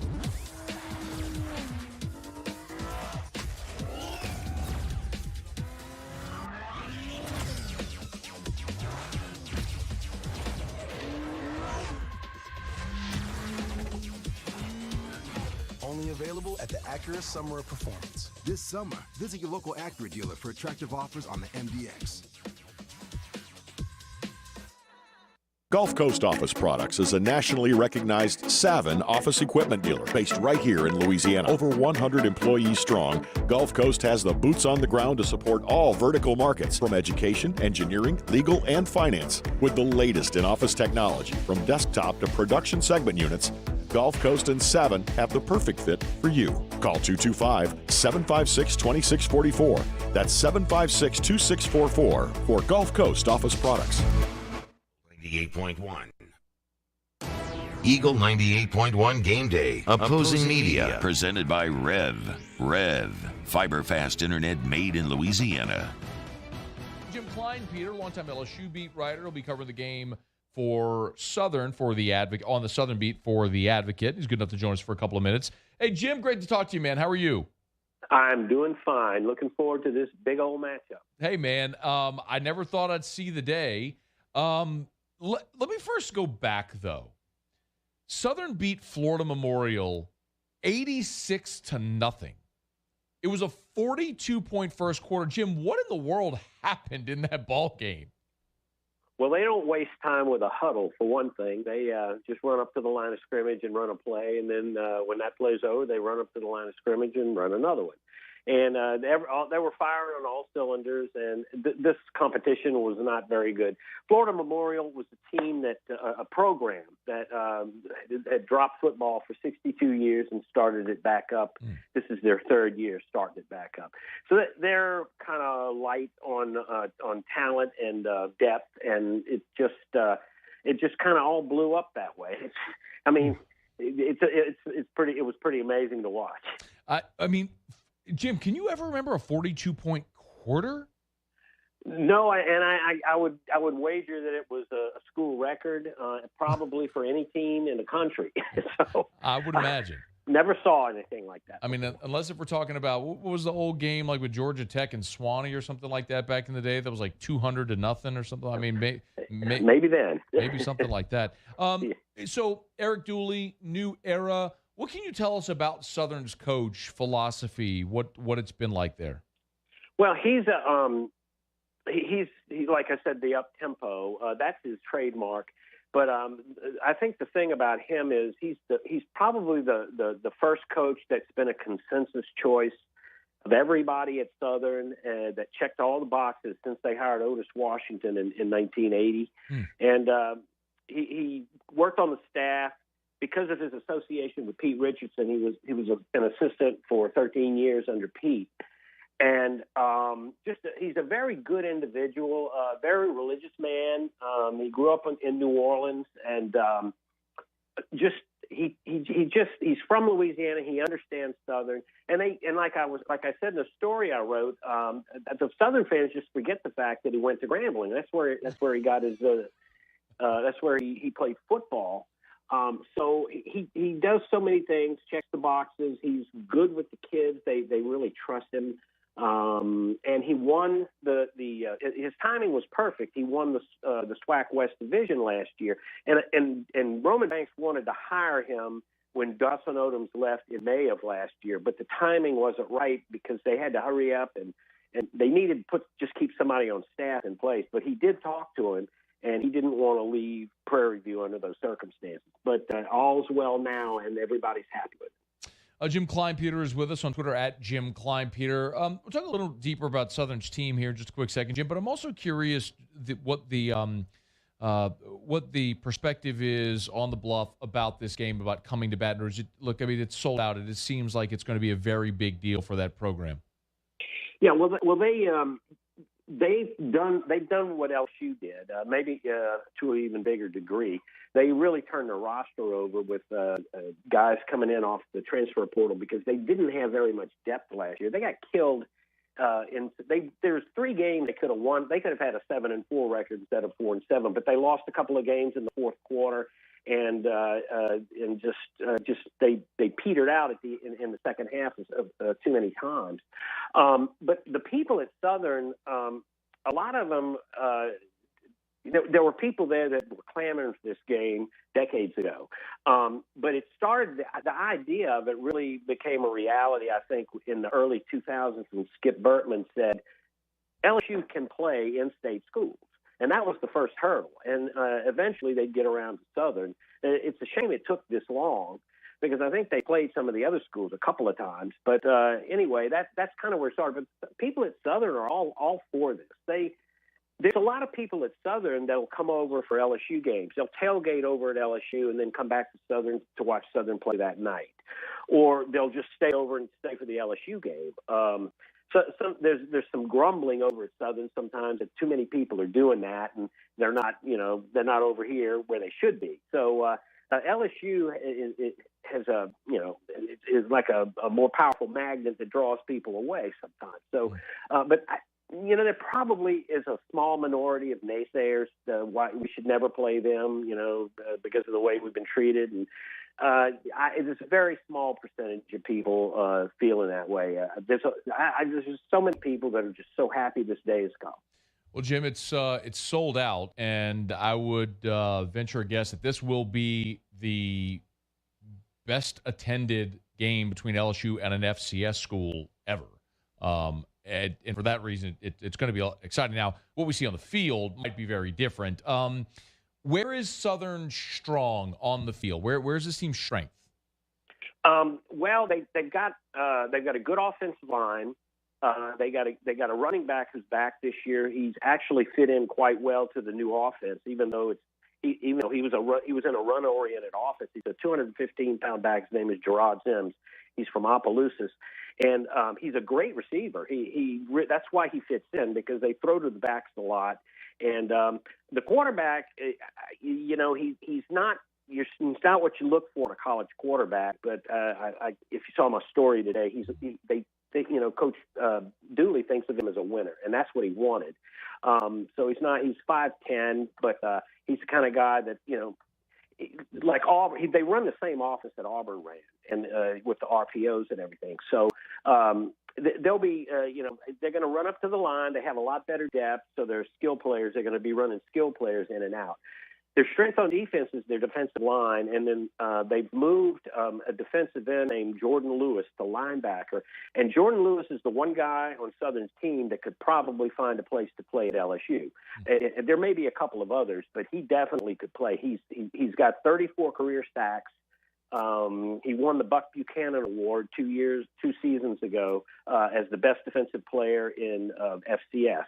So he is quite a good player. They've got him playing linebacker. This is his first year playing linebacker, but that's where he would play, and he has a chance to play at the next level. So you might want to watch for him. And then they got a guy named Jason Dumas, a defensive tackle from St. James, who played 4 years at Prairie View and got the extra year, so he transferred so he could be closer to home, play his senior year where his parents could see him.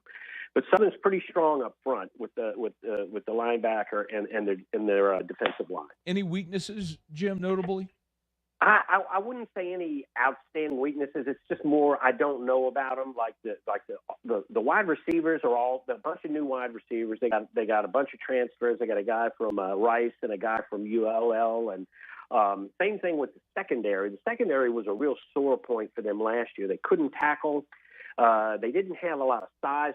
What they didn't have was like one of those safeties back there where you could rely on him stopping somebody, the last line of defense guy. And they just didn't tackle well, but they shored up. They've got better talent there. They've got depth. They're too deep now. They can trust. If somebody has to come out, they can trust his backup to go in and not be a big drop-off. So if they have a weakness, it would be there. And their special teams are actually pretty good. They got a good kicker. He's 6 of 8 from 40 yards or further, and they got a punter. He averaged 51 yards a kick last week. Jim Kleinpeter is with us, who'll be covering the game for the Advocate there on the Southern Beat. He's on Twitter at Jim Kleinpeter. Jim, last thing, I asked this question with as much respect as I can, but understanding that just two very vastly different levels of competition. Is there any reason to believe that this game will be close and competitive? Oh, I don't. Maybe for a quarter. Eventually, games like this, your frontline guys, they're jacked up, and they're going to come out and they're going to play with some energy, and eventually, they're going to make a mistake, and then the air is going to go out. I think I could see Southern, being right there within a score or two through the mid-second quarter, maybe even leading early in the game. I don't know. You never know. But eventually, LSU will, assert itself, I think. They've got every reason to come out and be angry and play a little angry. So, Southern is they're organized, maybe a little better organized than they were last year. And they've got better players than they had last year. They got more of them. They had good frontline players last year, but they just didn't have good backups. So I think they can hang for a little bit. He is Jim Kleinpeter. Follow him on Twitter at Jim Kleinpeter. Read us up there in the Advocate. Jim, great to chat, man. We appreciate the time. Thanks. My pleasure. Thanks for having me on. Get a free roof inspection by Garcia Roofing. GarciaDidMyRoof.com. WDGL and HD1 Baton Rouge. I've been doing business with Luba for 25 years. They're dependable, trustworthy. It's just the attention to detail with our clients. Our folks have years and years of experience. They're highly trained professionals. But many companies have that asset. What I'd like to think makes Luba a bit different is that we use those talents in a way that truly is dedicated to serving the needs of the folks who depend on us. It's no secret. The best oysters in Baton Rouge are at Jolie Pearl Oyster Bar. Enjoy mouth-watering South Louisiana flavor and oysters from all over the country. And don't forget our nightly drink specials.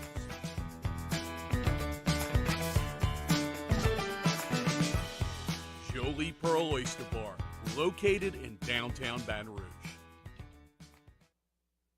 I'm Jay Ducote. I grew up learning how to cook at LSU tailgate parties and right in my own backyard. And I created JD's Louisiana products to bring that Louisiana flavor to you at home for your backyard cookout. JD's Louisiana barbecue sauce, Louisiana molasses mustard, spicy and sweet barbecue rub, and more are available at your local supermarkets or by logging on to jducote.com/shop. Put in promo code CST for 25% off at checkout. Eli's always been into grilling. It took us a while to see it, but the signs were there. What are you doing, Eli? I knew grilling was my thing. I have been talking about it throughout my career. Happy with the results?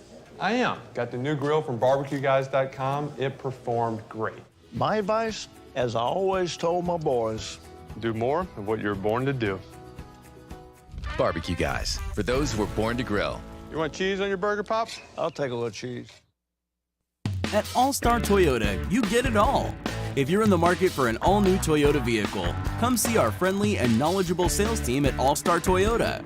Located in Baton Rouge at the corner of Airline and Goodwood, we've been serving our community since 2005 by offering a large selection of new Toyota cars, trucks, and SUVs. Get behind the wheel of your dream car and take a test drive at All-Star Toyota today. Crime has serious consequences, but anyone can make a mistake. If you find yourself in trouble with the law, know that you have rights, and it's okay to demand them. The law offices of O.C. Brown are here to protect you and your rights. Felony or misdemeanor, DUI or drug charge. No matter what crime you're accused of, you still have rights. Let the law offices of O.C. Brown uphold them. Call 225-343-1111. Your law firm for a lifetime. 98.1. Eagle 98.1 Game Day. Off the bench on Game Day. Off the Bench is heard weekday mornings from 7 to 10 on 104.5 ESPN Baton Rouge. Now from OTB, here's Jacob Hester. And we welcome in Jacob on the LaBerge Baton Rouge phone line. Jake, good afternoon. How are you? Doing well. Probably just finished watching the game. I think most people listening to the show, probably y'all in studio or wherever you're at, Haney, just got finished watching. What a start to the college football day. Yeah, we are at Rouse's, Burbank at Lee, and I just really wish that they'd have made that field goal before the half. That would have been nice. But Jacob, when you went back and you looked at the film, what were the biggest takeaways for you in LSU's opening game loss to Florida State? Yeah, I think when you look offensively, obviously you struggled on the offensive front. It wasn't just one guy, Handy. It was multiple guys. Really outside of the center, Dellinger, everyone else had a really poor passing grade. And Pro Football Focus is something that is always a good indicator of kind of what went on in the game. So you see the grades, and then you go back and you watch the tape, and they really checked up with what the grades said. The edges were really soft, certainly on the right side of the offensive front. So anytime that you get beat, if you get beat at tackle and you get beat around the horn, you can kind of live with that because your quarterback can step up. He can still make a play. But the edge was so soft that your quarterback really had no option but to kind of move off of his spot and try to reassess the play within the play, which is certainly something that you don't want. And so that's something that they absolutely have to get fixed. Defensively, there was a lot of good things in there. The defensive line at times certainly played well, missing two guys that certainly they're counting on, Ali Gay once he goes out with the targeting and Mason Smith with the injury. But if I had to, pick some things out for the defense, certainly the linebacker play has to be more physical. I think they played a number of guys because they were looking for physicality at that position, didn't really get it from the guys that they wanted to or necessarily were counting on to give them that physicality. So that's something to pay attention to. And then the third down stuff. You go back and you watch the tape, you've got 10 guys doing the right thing, one guy playing his rogue coverage, not playing the coverage that was called. You have linebackers that are trailing a shallow route when you've got a defensive back waiting in the flats for his responsibility on that shallow route, and you open up the middle of the football field and they complete a pass for 12 yards on 3rd and 8 because you got out of your area, right? There's a void in that area because you were going with a receiver that's not your responsibility in that coverage. And so it was really some of those things on the defense side of the football. You got to clean those up. But on the offense, look, it was just you got beat man on man. I mean, the pass rusher was walking you back to the quarterback. You didn't handle pressure well. And those are some things that you have to get fixed. The defensive stuff, I truly do feel like it's going back, it's watching the tape, it's coaching off of the tape, and you'll see a better defensive organization, right, within this week. But offensively, there's still some big question marks with what I saw. Jacob, let me double back to the pressure off the edge. I was surprised to hear Brian Kelly in his press conference say that they went to giving help in the second half, and I was surprised because I would have thought that with the question marks on the offensive line, that would have been the highest priority going into the game. So talk to me about how they can help these offensive linemen, backs, tight ends, roles, whatever you think, to help these guys out. Well, I was surprised they didn't really move the spot after they kind of saw that they were going to struggle. But remember, Handy, the tight end position is one that, you're a little light at, to be honest. I mean, when you look at the tight end grades, they weren't great either. And so typically when you roll out with, like, we used to call it razor and laser, depending on which way you were going, when you have that type of protection, you still need a tight end that's firm at the point that can really give you that edge. And so that's a position they're still trying to figure out exactly what they have available. So even some of those things might be a little bit of a challenge. And so this week, do you move guys around? I mean, they kind of hinted at it through the week. Do you move guys around on that offensive front to be able to give you a better five? Remember, there was a scrimmage late into camp, and he talked about, look, we're going to change personnel. And there was like 3 guys going in at one time. You come out, here comes 2 more guys. I mean, they wanted to find out who was going to be that starting unit, so you could see some movement. Do you move a guy like Dellinger, who was solid in pass protection? He graded out at 85%, actually graded out as the highest center in the SEC in pass protection last week. Do you move him to a guard position, a tackle position, because he has that experience, and if he's going to be someone you can count on at those positions, you can kind of hide a center a little bit. I hope T-Bob's not listening to this. I'm not hating on the position, but if you have a center that's struggling a little bit, he has guys next to him, right? He's never really on that island. So I would expect them to try some different guys. Maybe Dumerville gets some run. Maybe Dellinger switches positions for a little bit in the game. Whatever it might be, you got to find a combination of five that you feel better about than you felt last week in the Superdome. Jake, what did you make of Jaden Daniels' debut? I thought early he was pressing and trying to figure it out a little bit and maybe a little quick with pulling the ball down, but I thought he really settled into the game, and I thought the tempo was exactly what he needed. It just feels like he thrives in that because it's something he's used to, and it's also something that helps out a struggling offensive line. The defense isn't going to bring as many pressures because they're just trying to get lined up. The defensive linemen aren't going to have the energy that they have if you're, huddling or muddle huddling or whatever you want to call it. And so it just makes everything speed up. And it feels like he plays better when things are at a faster pace. And I thought he played much better in the second half. I know a lot of people were kind of questioning how he played, but go back and watch the tape. I mean, this is a guy that graded out at 78%, your second highest graded offensive football player.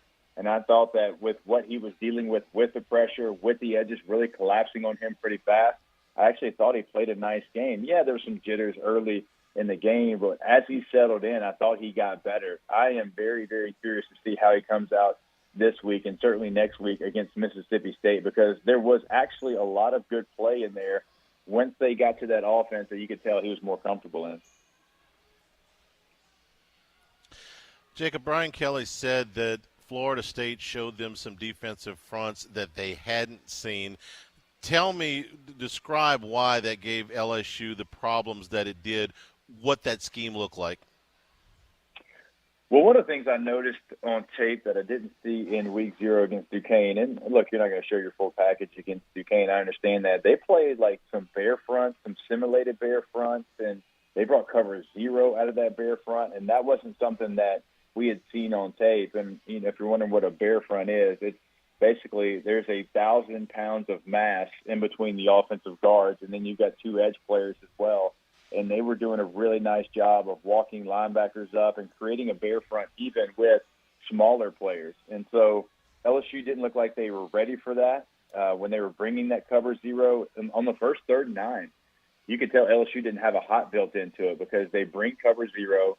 Kayshawn's running a whip route, which you go in, then back out. And normally if you're in like a situation where you have the hot built in, when they bring cover 0, that whip route turns into a glance route. And Kayshawn was not even glancing, and you could tell that was not built in to the offense. And those are some of the things that Brian Kelly mentioned throughout the week. They needed to get into a better position. And so that's on the quarterback. That's obviously on the offensive staff to be able to make those adjustments because you weren't ready for it. Okay, you tip your cap to them, and then you make those adjustments because Florida State had some success in that front.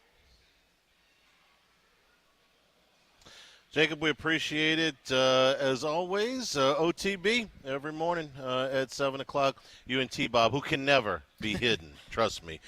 Appreciate it, buddy. We'll talk to you next week. All right, fellas. Talk to you all then. Okay. We are here at Rouse's. If you're on your way into campus, by the way, we've had some people come by that have said that they have already been to campus, and in shocker of all shockers, it's packed. Oh, okay? really? I had no idea. School separated by 11 miles. There's some people on campus today. It's a happening. Again, the historic nature of this game, and probably what will end up being an unprecedented crowd on campus today. So enjoy it. But just know it's going to take you a little bit more time to get from place to place. But if that place to place includes coming by Rouse's, you have all your tailgating supplies, all your party trays, and this is every week, of course, with Rouse's. Every Saturday, it's Sizzling Steak Saturday, 8-ounce New York strip, twice baked potato, and rolls for only $9.99. Hot off the grill right here in the front of Rouse's. Beer on tap while you shop, and all of your tailgating supplies here at Rouse's Burbank at Lee. We'll take a break, come back, get you up to date on all of the scores around college football. This is Eagle 98.1 Game Day. I am Juliet, daughter of Marguerite. granddaughter of Gabriel Piera. I come from a line of strong women. Women who knew struggle and success too. Still, I was scared by my breast cancer diagnosis. But I had Blue Cross coverage, which meant I got care from top doctors. I'm strong like my mother, and her mother before her. The right card, the right care. I've been doing business with Luba for 25 years. They're dependable, trustworthy. It's just the attention to detail with our clients. Our folks have years and years of experience. They're highly trained professionals. But many companies have that asset. What I'd like to think makes Luba a bit different is that we use those talents in a way that truly is dedicated to serving the needs of the folks who depend on us. This summer, meet Acura's heroes of performance.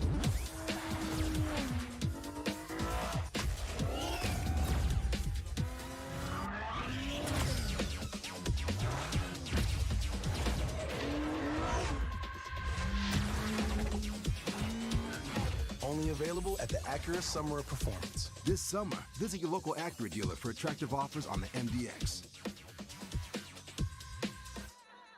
Gulf Coast Office Products is a nationally recognized Savin office equipment dealer based right here in Louisiana. Over 100 employees strong, Gulf Coast has the boots on the ground to support all vertical markets, from education, engineering, legal, and finance. With the latest in office technology, from desktop to production segment units, Gulf Coast and Savin have the perfect fit for you. Call 225-756-2644. That's 756-2644 for Gulf Coast Office Products. Oh, hey, what's up? It's Big D and Bubba, 100.7 The Tiger Morning Show. We'd love for you to join us every weekday, 4 a.m. till 9 a.m. Yeah, everything you want in a show. Country music. We got laughs. We got celebrity in-studio guests.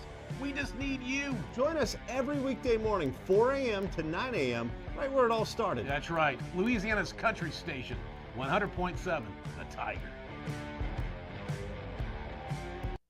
ServiceMaster Elite create clean, disinfected work environments. As a local business, we take pride in serving the New Orleans and Baton Rouge areas. Our cleaning protocols follow CDC and OSHA standards for healthcare settings, offices, senior living, restaurants, and industrial plants. Contact ServiceMaster Elite to get your operation ready for reopening with germ disinfection cleaning. ServiceMaster Elite, the trusted choice in professional cleaning since 1996. When I was a boy, I spent my days climbing trees, catching fish. Barefoot in the river I walked, listening to crickets, counting stars. This was home. 98.1. The dependable storage college football scoreboard. Dependable storage. Let us store your stuff. DependableStorage.com.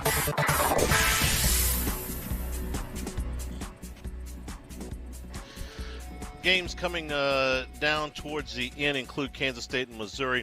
K-State wrapping up a big win, 40-6, about a minute to go in that one. South Alabama leading Central Michigan 38-16.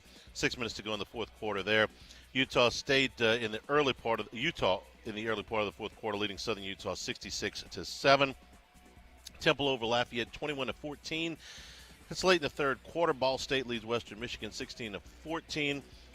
Halftime score, Marshall leading number 8 Notre Dame by a score 9-7.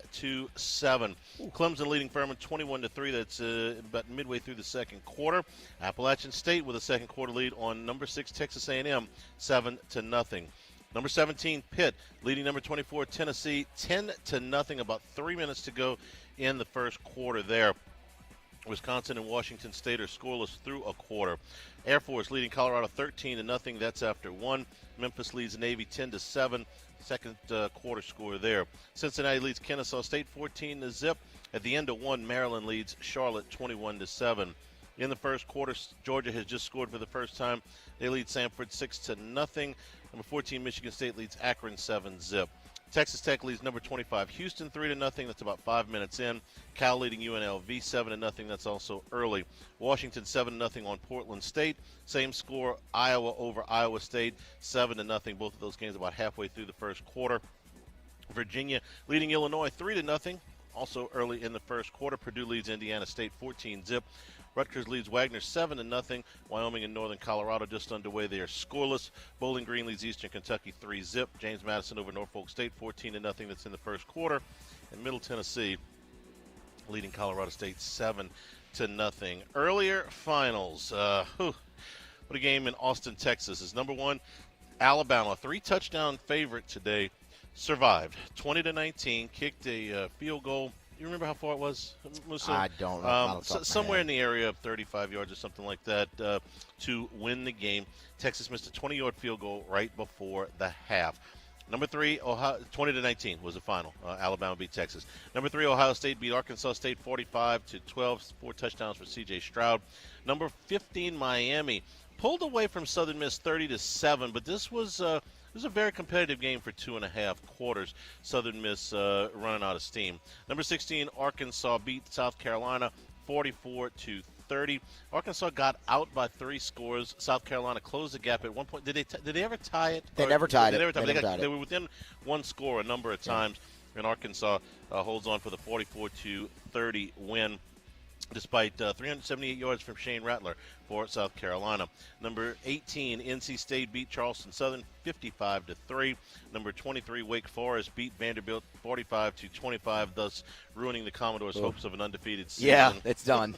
Maybe next year, Clark Lee. Minnesota beat Western. Hey, look, man, I'm rooting for those guys to win one more game. One more. Best program in the country, right? Minnesota. What you should? Hey, that guy took so much heat for that. What is he supposed to aspire to? We're trying to be 6th. I mean, I know. Cut him a little it. slack. Cut him a little slack. Duke beat Northwestern 31-23. So Mike Elko, new coach for the Blue Devils, has opened up 2-0. Minnesota beat Western Illinois 62-10. Penn State over Ohio 46-10. North Carolina beat Georgia State 35-28. And UTSA beat Army 41-38. So that's 2 weeks in a row that UTSA has gone to overtime. Last week they came up short. This week they get the W. Tennessee has just scored for the first time. They get a touchdown to cut Pitt's lead to 10-3. A minute to go in the first quarter in that one, and that is your college football scoreboard up to the moment. Matt Moscona, when we come back here, we're at Rouse's, Burbank and Lee. This is Eagle 98.1 Game Day. It's no secret. The best oysters in Baton Rouge are at Jolie Pearl Oyster Bar. Enjoy mouth-watering South Louisiana flavor and oysters from all over the country. And don't forget our nightly drink specials.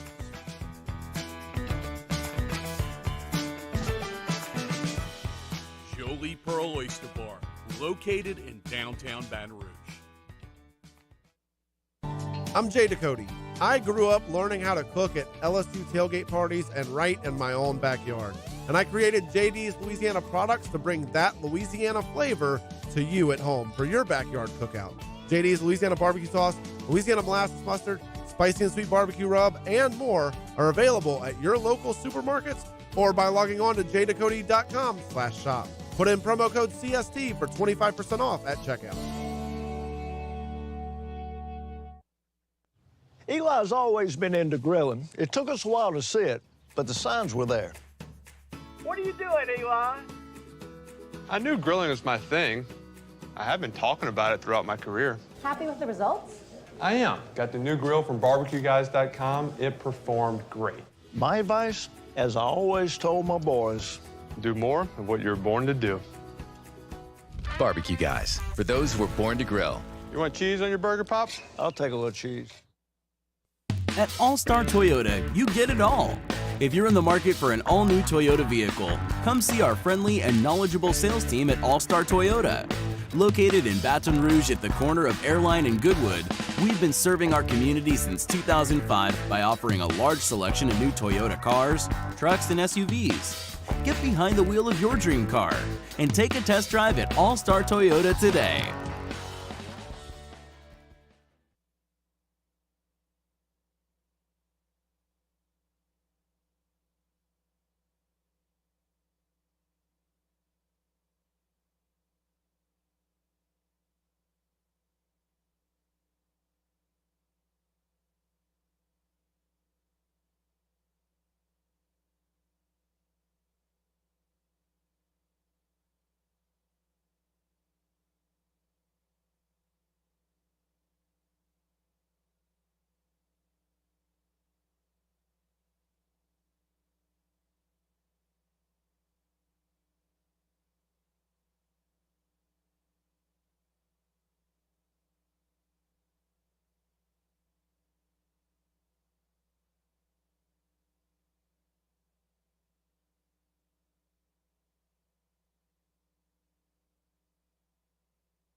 98.1.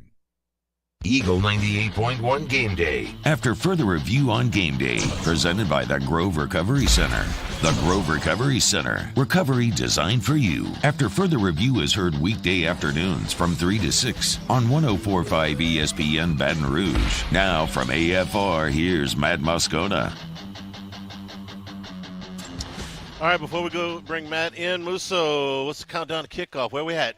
3 hours, 1 minute technically, Handy, but we'll round that off to 3 hours. 6:30 kickoff. Beautiful day outside as well. Very good. Let's bring in Matt Moscona after further review. Scone, how you doing? Good, fellas. Be doing better if Texas didn't blow it, but that's the general sentiment. Okay, so give me your read on the whole game, because I know you watched it from start to finish.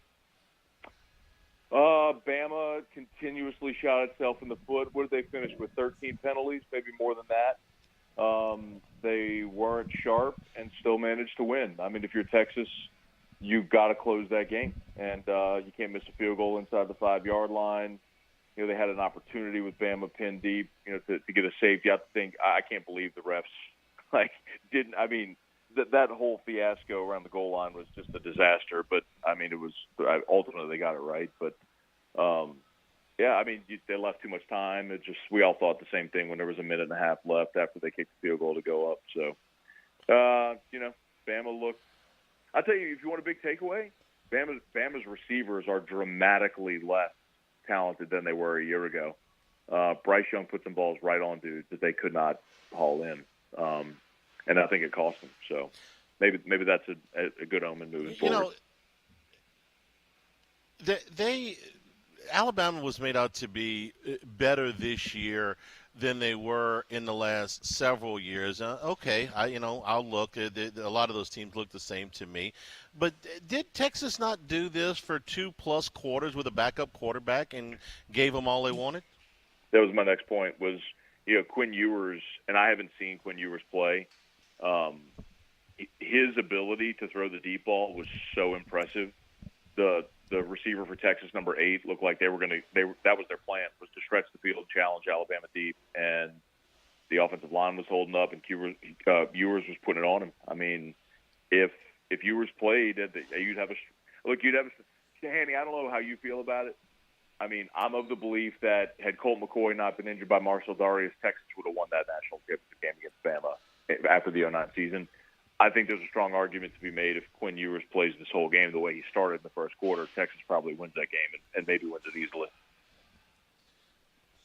Yeah, I don't – it was the first thing I thought of, a Texas quarterback getting hurt against Alabama. I don't know for sure. I think it would have been a terrific game in 2009 if McCoy plays the whole game. I can't tell you for sure that they would have won, but I thought it would have been a great game. The play I'd like to have back, besides the field goal obviously, was the blitz at the 45-yard line with about 30 or so seconds to go, and the blitzer comes clean, and he just sails right – Young ducked, and he sailed right over the top of him. Matt, if they get that sack, if they get him down there, Alabama's got to take their final timeout. They're out of field goal range at that point. I mean, the pressure is on them at that point. Maybe they still convert. I mean, it wasn't like they would only had 1 or 2 more plays, but the pressure is really on them. That's the one I'd really like to have back. Yeah, no, I agree. But they are who they are. They would have won it anyway. When you gave them a minute and a half, it was too much time. It was shades of Yeldon, it was shades of Blake Sims in 2014. I mean, you've got to, if you're going to kill them, you got to cut their head off. You can't. It's not like a horror movie. Aren't you a ray of sunshine when it comes? I mean, Odin references today. Hey, go look at my Twitter. Go look at my Twitter. When Texas kicks the field goal, instantly I tweet. We're all thinking the same thing. We knew it. We knew it was coming. We watched it too much. And by the way, 2009, Hanny. We this far removed now, we don't think of it, but at that time, Bama wasn't yet what they are.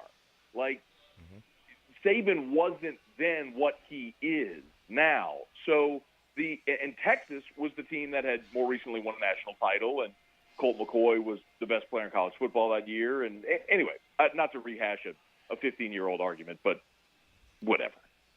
I'm not surprised they won. Yeah, no, I got it. I got my engineer over here giving me Yeldon references. Yeah. I mean, it's just painful. It's just like twisting the knife a little bit. All right, let me get to this team, LSU, and what do you think from a week ago? What's fixable? What's going to linger? And I know we're not going to get all of those answers tonight, but from the problems that LSU had, and there were plenty, what do you think is fixable, and what do you think lingers? The most obvious thing that's fixable is the field goal PAT unit. Like, those mistakes were so elementary. I mean, we've all talked about it, but you should be flawless there. As far as executing special teams this week, you should not muff a punt, and you should not have a field goal PAT block. Like, that should be fixed immediately. I am most interested in protection tonight and the ability to run the ball between the tackles because – look, LSU didn't really attempt to run the ball with their backs between the tackles last week, and I don't know if it's because they got down early and felt like they had to throw to get themselves back into the game or just because they just didn't feel like they could against Florida State. But I would love to see them establish a running game with Kane and Goodwin tonight, like a traditional, like, hand the ball to your running back and let them gain yards running the football between the tackles and keeping – Jaden Daniels upright. I mean, against this opponent, you should. Do you think there'll be personnel changes on the offensive line? Brian Kelly said they were. So, yeah, I do. The thing that surprised me most is no, go ahead. I know I should have asked you. I should have rephrased the question. What do you think will be the personnel changes on the offensive line? Do you have a favorite scenario here? I want to see them go back to the line they used for the first 3 weeks of camp. When you go from left to right, Campbell, Shorts, Dellinger. I would keep Bradford at guard and put Frazier at tackle because he played tackle a year ago, and I think he just clearly looks more comfortable as an athletic tackle than a road grader on the interior, which is what Shorts kind of looks like. What surprised me most was Brian Kelly saying, they're going to try to rotate left tackle with Campbell. I mean, that's a really tough assignment for a freshman to draw his first game against Florida State, but he's not going to see a defensive line that good for another 2 months.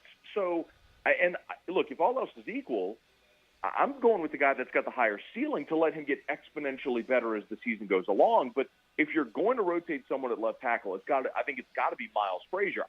Guys, for me, the odd man out is Cam Wire. He's been in this program too long. He's not found a stable spot. He continues to play subpar. And I don't want to dogpile. I'm not trying to criticize a college player, but to me, he's got to be the odd man out because we've seen him at guard, we've seen him at tackle, we've seen him left side, right side. It doesn't matter where you put him. You continue to have the same issues now for 3+ years. So it's time to try somebody else in those spots. And I don't want to see Cam Wire at left tackle because I've seen Cam Wire at left tackle, and I know how it looks. I have no interest in seeing that anymore. Where do you weigh in on the usage, non-usage of Kayshon Boutte, and what do you think you see different starting tonight?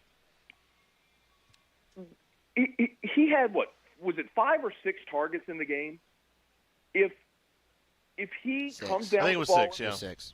If he comes down with the ball in the end zone on the second play, if he catches the skinny post at the goal line, if he doesn't drop the ball on the game-winning or what would have been the game-tying drive, the last drive, I mean, Kayshon, he would have had 5 catches for 100+ yards and 2 scores, and LSU wins the game.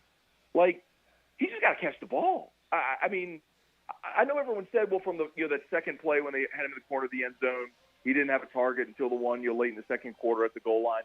Okay, I mean, some of that circumstance, and a lot of teams are going to try to take Kayshon Boutte away, and so they may have to work hard to get him the ball. I would have loved to have seen earlier in the game a play like they drew up on the 4th and 2 on the last drive where Daniels, Boutte comes across formation, Daniels boots right, you dump it to him, you need 2 yards to get 7, just to get him engaged. Of course, I would have loved to have seen that, and I hope they do that tonight, but I don't have a problem with how much they tried to force him the ball. You've got a lot of really good weapons, and they distributed it pretty evenly among the receivers. He's just got to make those catches. I mean, you're an All-American. They throw it to you in the corner of the end zone, you get your hands on it, come down with the football. They draw up a play for you at the goal line. You run a skinny post, and he hits you in the chest with the ball. Catch it. I mean, we're not having this conversation if he caught the balls they threw to him. So I'm going to put more on him to say, when they target you, make the play. We've seen you do it. It's a really good point. What's coming up after the game? Whiskey and wine. You and T. Bobbery? Yeah, it'll be me and T-Bob. We'll be at Don Juan. He'll be really drunk. I'll be not. But we'll have a cigar and we'll talk about this game. And we'll hope people can come join us at Don Juan. And if not, join us. However, people are watching you guys right now, they can watch us tonight as soon as the clock hits 0. See, this is where we reveal the results of our draft party. Matt and I got to draft. We drew for draft picks. I drew number 1. I took Jeremy Hill. Okay, he drew number 2. He took T-Bob. That's just how that goes. Okay, so hey, have a good call, Matt. We'll talk to you next week. All right, guys. See ya. And after the game, it's a Don Juan, so whiskey and wine. Pitt get another long touchdown, and they lead Tennessee now. The lead is once again 17-7. The game is early in the second quarter. You'll hear from the players in tonight's game when we return at Rouse's, Burbank at Lee. This is Eagle 98.1 Game Day. Oh, hey, what's up? It's Big D and Bubba, 100.7 The Tiger Morning Show. We'd love for you to join us every weekday, 4 a.m. till 9 a.m. Yeah, everything you want in a show. Country music. We got laughs. We got celebrity in-studio guests. We just need you. Join us every weekday morning, 4 a.m. to 9 a.m., right where it all started. That's right. Louisiana's country station, 100.7 The Tiger. Service Mastery Elite create clean, disinfected work environments. As a local business, we take pride in serving the New Orleans and Baton Rouge areas. Our cleaning protocols follow CDC and OSHA standards for healthcare settings, offices, senior living, restaurants, and industrial plants. Contact Service Mastery Elite to get your operation ready for reopening with germ disinfection cleaning. Service Mastery Elite, the trusted choice in professional cleaning since 1996. I've been doing business with Luba for 25 years. They're dependable, trustworthy. It's just the attention to detail with our clients. Our folks have years and years of experience. They're highly trained professionals. But many companies have that asset. What I'd like to think makes Luba a bit different is that we use those talents in a way that truly is dedicated to serving the needs of the folks who depend on us. It's no secret. The best oysters in Baton Rouge are at Jolie Pearl Oyster Bar. Enjoy mouth-watering South Louisiana flavor and oysters from all over the country. And don't forget our nightly drink specials.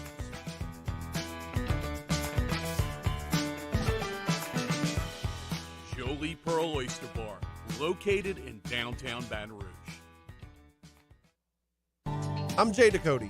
I grew up learning how to cook at LSU tailgate parties and right in my own backyard. And I created JD's Louisiana products to bring that Louisiana flavor to you at home for your backyard cookout. JD's Louisiana barbecue sauce, Louisiana molasses mustard, spicy and sweet barbecue rub, and more are available at your local supermarkets or by logging on to jducote.com/shop. Put in promo code CST for 25% off at checkout. Eli's always been into grilling. It took us a while to see it, but the signs were there. What are you doing, Eli? I knew grilling was my thing.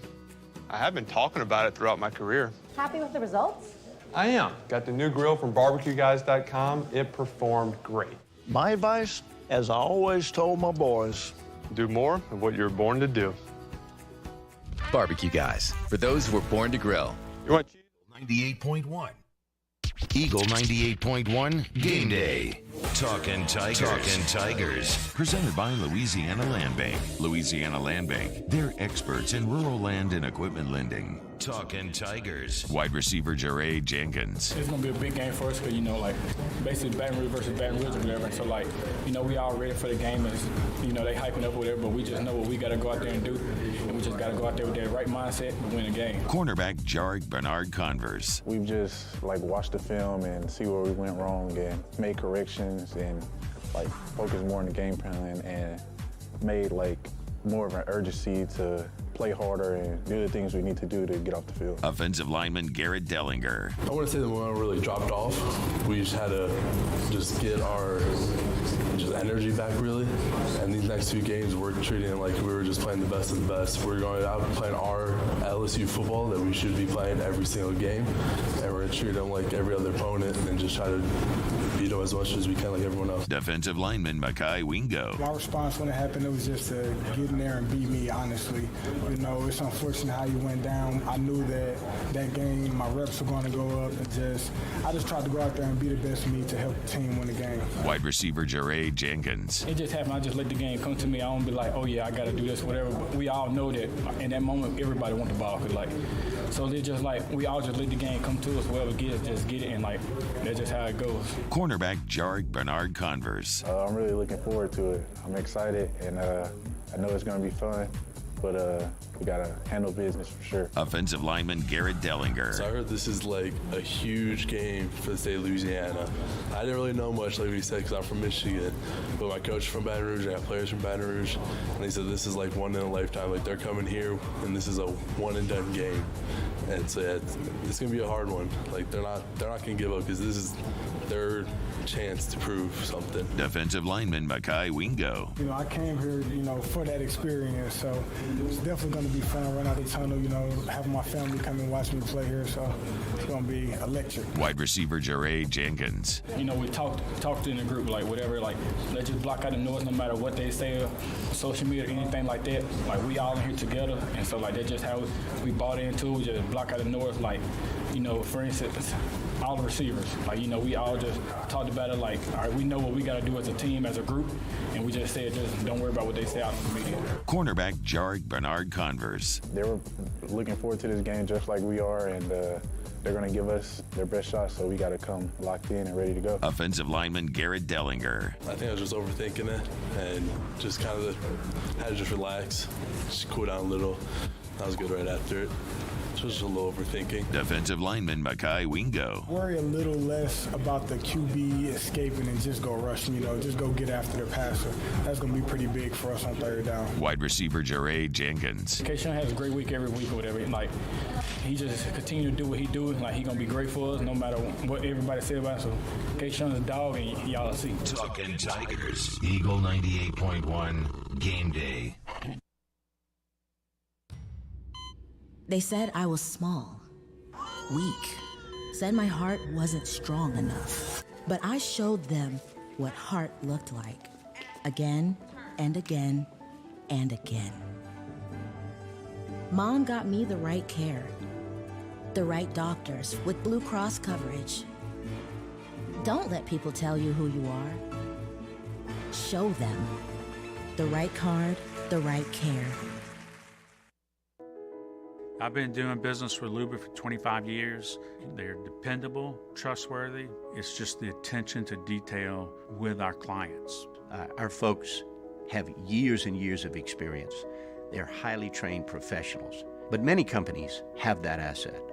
What I'd like to think makes Luba a bit different is that we use those talents in a way that truly is dedicated to serving the needs of the folks who depend on us. This summer, meet Acura's heroes of performance.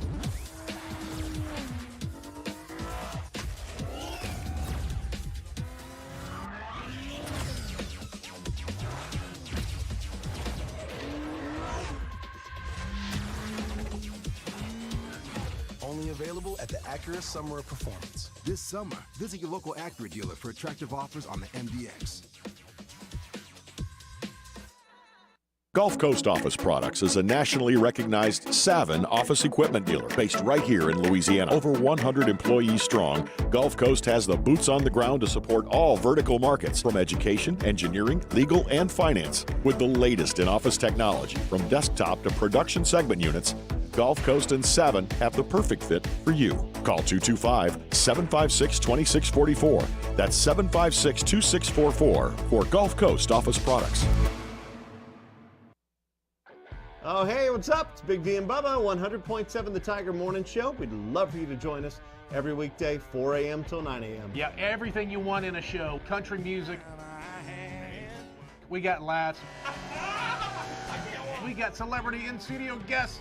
We just need you. Join us every weekday morning, 4 a.m. to 9 a.m., right where it all started. That's right. Louisiana's country station, 100.7 The Tiger. ServiceMaster Elite create clean, disinfected work environments. As a local business, we take pride in serving the New Orleans and Baton Rouge areas. Our cleaning protocols follow CDC and OSHA standards for healthcare settings, offices, senior living, restaurants, and industrial plants. Contact ServiceMaster Elite to get your operation ready for reopening with germ disinfection cleaning. ServiceMaster Elite, the trusted choice in professional cleaning since 1996.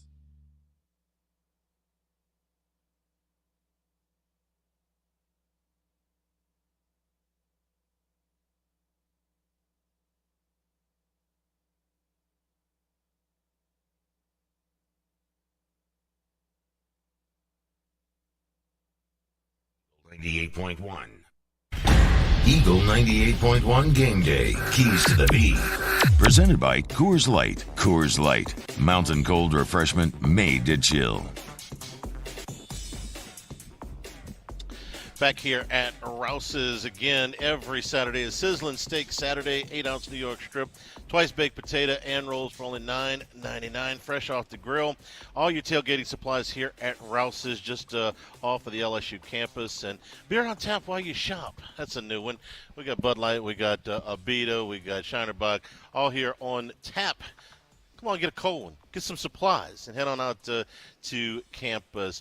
Bring in Jeremy Hill. Jeremy will be with me on post-game following LSU and Southern. Jeremy, good afternoon. How are you? I'm doing great, man. That Bama game was a close one, man. I thought we got us an upset there. Well, you know, I asked Jacob, I asked Matt, and so now I'll ask you. What were your big takeaways from Alabama escaping with a 1-point victory in Austin today? Yeah, I just thought that was probably one of the most undisciplined Bama games I've ever seen. A lot of penalties, a lot of mistakes, a lot of mental errors. Just really looked like a team really on the road playing a big-time football game. And all this kind of things you see from young football teams, you saw that on full display for Alabama. So, no, I'm not going to say they're going to be unranked and they stink, but I definitely thought, you know, they showed a lot of chinks in the armor today. You know, I had a friend call me earlier today and said, "Did you listen to Saban's press conference this week?" And I said, "No, other than the part about the horns down being a penalty thing." But he said, "Man, I listened to it," and he said it was one of these classic when Saban is telling you that my team's about to play really, really poorly or well below their level. You think he saw this coming? I mean, you played for Belichick, okay? Could he, tell that it was coming? Like, I can tell by the way you guys are practicing, the way you're preparing, the way you're going about things this week, you ain't into this. I mean, do you think he knew that this was coming? Yeah, I think he very could well have. I know a lot of people don't want to hear the tiresome praise of Saban, but I think, for a coach that's doing it as long as he has, they're practicing that way and having penalties at practice, and they're doing the crowd noise. The guys are still having false start penalties. I'm sure he could have seen that and kind of went into the game in a bad mood with all the errors that they've had. So yeah, I wouldn't be too shocked if Saban knew. Okay, let's get to LSU. So since last you and I spoke on the air, which was following LSU and Florida State, with a week to digest it, Better than you thought, worse than you thought, about what you thought, and what are your big keys to things that you want to see turned around here tonight? Yeah, I thought it was a little worse than I thought, going into it. I thought the order of operations will be a lot smoother with this new coaching staff. But a lot of those things are areas that they can fix. So I think going into this game, that'll be fixed. So I think for me, the key to the victory, clear up the special teams. You want to make sure you can get the field goals off and make sure that you can, do all things you need to do on special teams, and it's not something that's L and U. And I think for the offense, get the running backs going. I thought that was something that truly lacked in that first game. I know Daniel's just going to use his legs, but let's try to get the run game going with the running backs. And I think if they can do both of those things, the W will be definitely secured in swift fashion. Hilly, what's the key to getting the running backs going when the offensive line struggled as much as they did? I mean, is there a different scheme you can run? I mean, you played the position in the elite level. What's the goal there in order to improve in that facet of the game? Yeah, I think for this team, getting the run game going, they got to find 5 offensive linemen they feel the most comfortable with. And you listen to Coach Kelly earlier in the week, then that's something they're going to look at. I think that's going to be the first order of business. And I think also just being determined and sticking with it. I thought, obviously in that game against Florida State, they got down a little bit. And then, once you went down 2 scores, it was almost virtually impossible to run the ball at that point. So I think sticking with it and also, giving the guys some more opportunities to do some stuff on the edge. I thought a lot of the stuff they ran was right down the middle, right at Florida State, which is probably the toughest thing to do. Try to get some of these guys on the edge and try to make some plays. So hopefully they can make some adjustments like that. They can see a little boost in the run game. Jeremy, when they went to the tempo, and yeah, they were behind, so it sort of forced their hand a little bit, Jaden Daniels immediately looked a lot more comfortable. So with that in mind, are you expecting them to come out right out of the chute tonight and go a little bit faster? Yeah, I think that's something you're going to see them mix in there. And I think even if they do that, they don't have to go the NASCAR tempo. They can kind of get back, hurry up to the line, and take their time before they snap the ball. And so even with you doing that, you're keeping their defenders on the field. You're not allowing them to substitute. And also you're dictating the tempo, because if you want to go at that NASCAR tempo, you can continue to, string 3 or 4 plays, back-to-back in quick fashion. But I do think that's something that they're going to do a lot more of based on that Florida State game. The miscommunications defensively, in your opinion, easy to fix or going to take more time? Yeah, I think that's something that was easy to fix, because unlike last season, you are having huge busts in the secondary and guys running wide open, and you're, looking to and wondering, who got the wrong call. I thought a lot of times in that Florida State game, the secondary was just a second late from making a play, or, guys were in the right area. They just probably wasn't, in perfect position to make an interception or really break up a play. So I think going forward, they're going to have a lot of guys, on that defense getting reps and getting opportunities. And as they do that, I think a lot more guys will feel comfortable with kind of what Denbrock and with Matt House and what Coach Kelly are asking on defense. Jeremy, I want to ask you, as a Baton Rouge native, you played your high school football here and, of course, played at LSU. What kind of relationship when you were in school did the LSU players have with the Southern players? Was there a lot of interaction between the two football? And I'm talking about, socially off the field. Was there a lot of interaction or not really? Yeah, during my time, there wasn't really much interaction with those guys. We really didn't cross paths with them much. We obviously didn't play them when I was playing, and once kind of we weren't having football or school, normally we stuck around with a lot of the LSU football players and some of the other student athletes. So, no, man, we really didn't have that relationship with those guys. Be interesting to see, tonight this this coming together of these teams for the first time. Looking forward to seeing, what with the day on campus, and we're getting closer to kickoff here, how it all unfolds, because it's been a really positive week with a lot of different things going on between the two campuses, between the administrations. So looking forward to seeing that aspect of this football game. You'll be with me 90 minutes after the end of LSU and Southern for post game, so we'll see you then. All right, man. Thanks for having me. Jeremy Hill, special teams fixes, get the running backs going, and tempo, but not NASCAR. I like that especially because it does pinpoint defensive personnel, but I'm nervous, Musso, that if LSU goes to full-fledged warp speed tempo, that without a running game outside of the quarterback, that this is going to do two things that could potentially hurt LSU. Yeah, they'll score more points, but they also run the risk of wearing out this defense and taking too many hits on the quarterback. So I like that one was the one I like the best. Tempo, but not NASCAR. Tempo's been the buzzword this week. That's for sure. And I'm with you on wearing out the defense. And I kind of question with your offensive line too if it's even sustainable. I mean, you have bodies there, Haney, but they're talking about rotation. I mean, how many guys do you feel running in there comfortably to go? I mean, I think there's a lot of question marks depending on how fast you want to move. When they go with the tempo, the ball was getting out of Daniels' hands faster. So that would be the one positive say there. We'll go inside Tiger Stadium with Chris Blair, voice of the Tigers, when we return. We are at Rouse's Burbank at Lee. This is Eagle 98.1 Game Day. Spencer Callahan is the one to see. Call 387-2323. LA 21-12681, offices in Baton Rouge. Eagle 98.1, WDGL and AC1 Baton Rouge.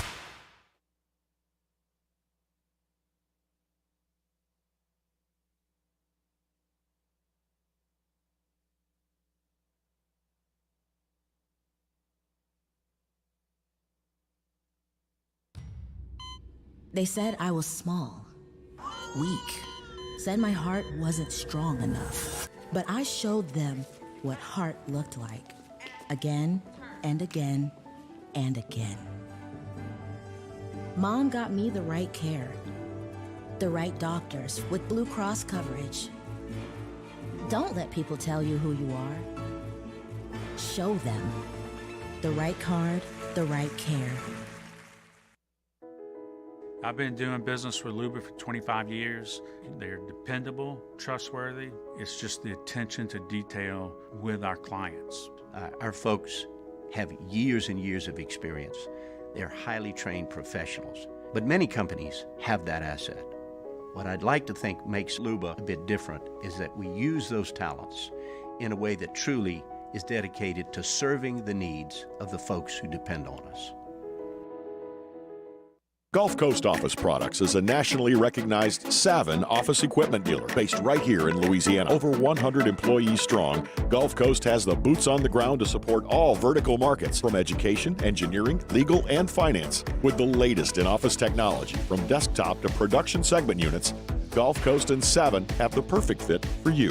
Call 225-756-2644. That's 756-2644 for Gulf Coast Office Products.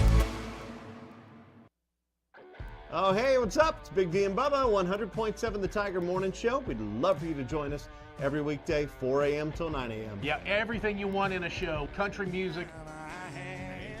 We got laughs. We got celebrity in-studio guests.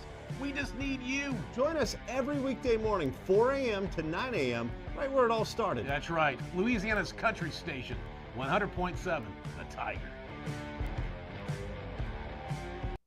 ServiceMaster Elite create clean, disinfected work environments. As a local business, we take pride in serving the New Orleans and Baton Rouge areas. Our cleaning protocols follow CDC and OSHA standards for healthcare settings, offices, senior living, restaurants, and industrial plants. Contact ServiceMaster Elite to get your operation ready for reopening with germ disinfection cleaning. ServiceMaster Elite, the trusted choice in professional cleaning since 1996. It's no secret, the best oysters in Baton Rouge are at Jolie Pearl Oyster Bar. Enjoy mouth-watering South Louisiana flavor and oysters from all over the country. 98.1. Eagle 98.1. Game Day. Inside the stadium. Inside the stadium. Presented by GoFlow IV Spa. GoFlow IV Spa, where athletes come to hydrate so they can dominate.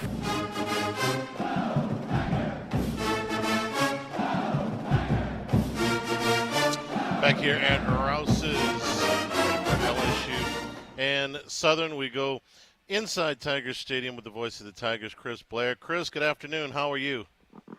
Good, Charlie. How you doing today? It's good to be back at Tiger Stadium, and I got to tell you, man, this place is it is crawling with people, and it's been that way for several hours already. So paint the picture for us, because we're a few miles down the road. You've been around plenty of LSU game days, but this one is different. So kind of paint the picture for those that are out of the market of what's exactly happening on that LSU campus right now.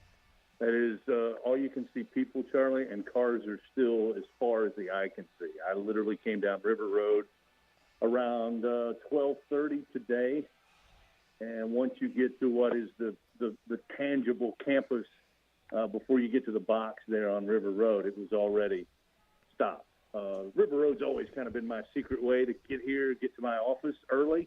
Burbank's normally a nightmare on You probably Sunday. shouldn't say that on the radio. But it wasn't today. I mean, we literally were stop and go until I finally got to my parking spot. So that told me this is different. Yes, it's an FCS opponent versus a Power 5 opponent. But as we all know, the storyline this week, Southern University just under 11 miles away, and they've got their support here today. And you just open the door. I'm just inside the door because if I step outside, you're probably not going to be able to hear me. There's music everywhere. You can smell the food. It's a big game day here, and I don't know that surprises anybody. But again, it's nice to see for a home opener. And again, Coach Kelly's first game, he's going to have a big crowd out there at least watching, and we'll see how the Tigers do. Chris, I know that it's been a week full of activities between the administrations and the campuses. As much as you can tell us some of the things that the fans will see when they get into the stadium. So, and I don't want you to give away any surprise. I know you won't if there's going to be some, and I know everybody's really anticipating the halftime show. But what can people expect? What are some of the things that they'll be doing during this game, in and around this game? I think it's fair to say, Charlie, without giving anything away, that it really is a celebration of both programs. And more than that, it's a celebration of college football here in the city of Baton Rouge and expanded, obviously, to the state of Louisiana. But everything, for game day, in between quarters, pregame, obviously halftime, everything's kind of been orchestrated to spotlight the great history and tradition of both of these teams and both of these schools. I mean, it's hard to believe that both teams have played for well over a century. LSU certainly for well over a century, and Southern's played football since 1918, 1916, somewhere in there. So they played for over a century, and we're playing for the first time. So I think it was everybody from both institutions, top-of-mind awareness that we wanted to celebrate both the Jaguars program, their history, as well as LSU. And don't forget, it is the opening home game of 2022, which is always a big event here at LSU. And also, LSU's looking for their first win. But, again, it all started with first ever meeting. Let's spotlight and really appreciate the rich history that we all get to enjoy, whether you pull for the Columbia blue and gold or the purple and gold. All right, let's get to the football part of this. You're around Brian Kelly a good bit during the week, including the coaches' shows. It obviously wasn't the result that they wanted a week ago. How would you describe him this week? I think he talked a lot about, Charlie, the scheme and even personnel. I don't think he put Sunday's loss completely on scheme and game plan. I don't think he put it all on player execution or coach execution, if you will. I think he said there was enough to go around. So I expect from an LSU perspective to see some different guys in different slots. And whether that means up front we see different guys in different roles or totally different guys altogether. on the offensive line, maybe even possibly on the defensive line. He really, again, he wasn't going to show his hand, but he's transparent enough on the two occasions I was with him this week. When asked about personnel, he said, everything was overturned and looked at, and it could be obviously from a scheme point of view offensively, putting Jaden Daniels in better situations, not asking him to do things that basically don't match his skill set. He talked about utilizing tempo because obviously Jaden Daniels seems to thrive in that, especially in the fourth quarter on Sunday. And I think defensively, he just talked about guys communicating, guys tackling.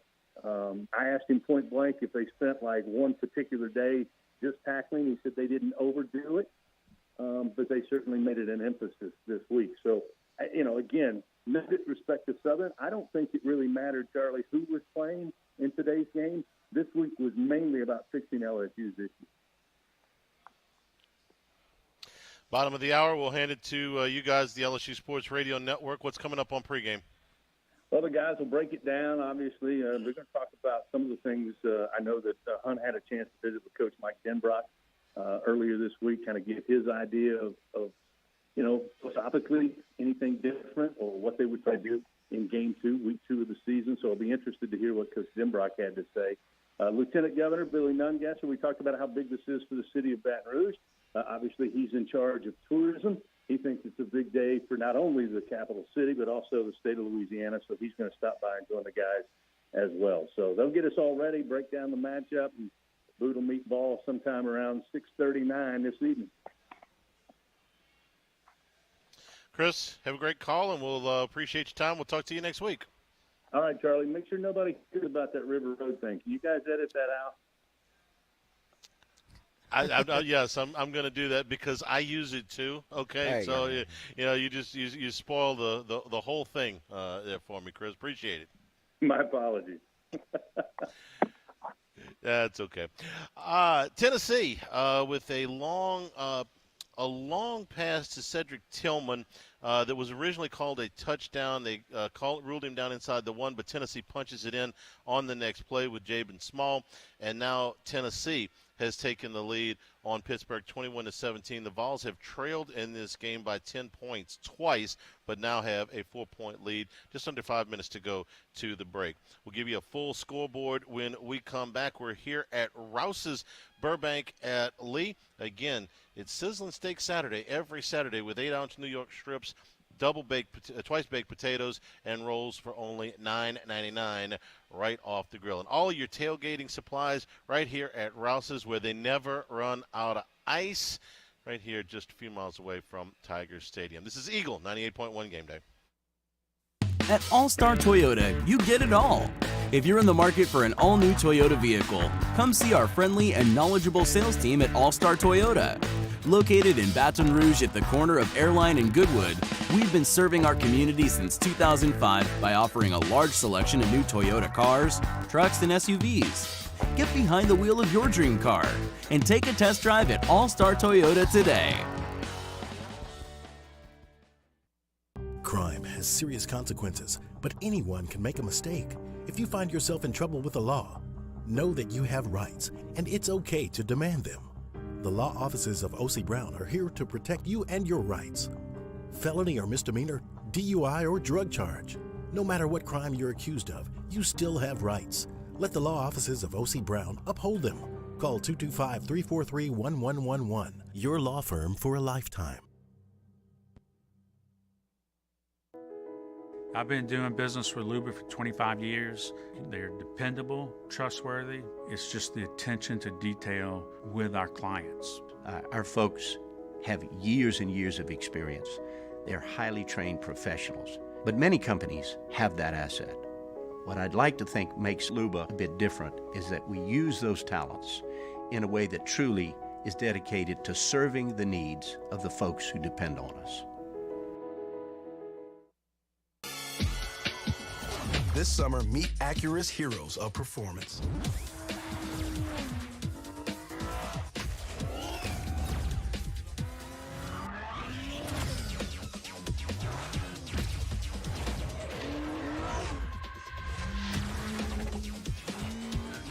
Only available at the Acura Summer of Performance. This summer, visit your local Acura dealer for attractive offers on the MDX.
Eagle 98.1.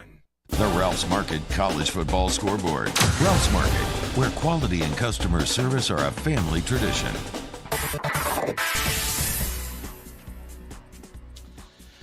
Games in progress in the fourth quarter. Early in the fourth quarter, Notre Dame has finally taken the lead on Marshall 15-12.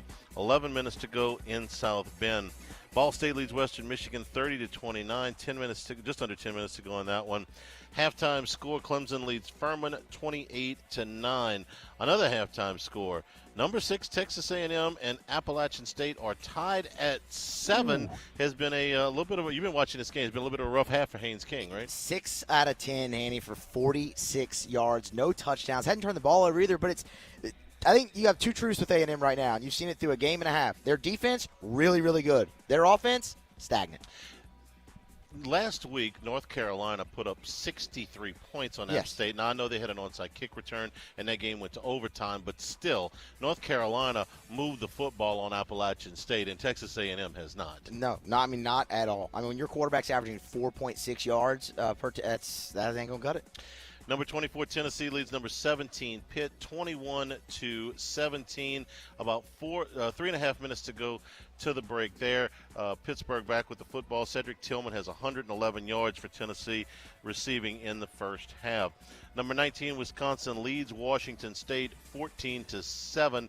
That game is at halftime. Also at halftime, Air Force leading Colorado 20-10. Other halftime scores: Memphis leads Navy 13-7. Cincinnati leads Kennesaw State 21-3. Maryland leads Charlotte 35-14. Number 2 Georgia leads Samford 30-0. Under a minute to go to the break in Athens. Second quarter scores: number 14 Michigan State leads Akron 14-0. Texas Tech leads number 25 Houston 10-3. 10 minutes to go to the break there. California leads UNLV 14-7.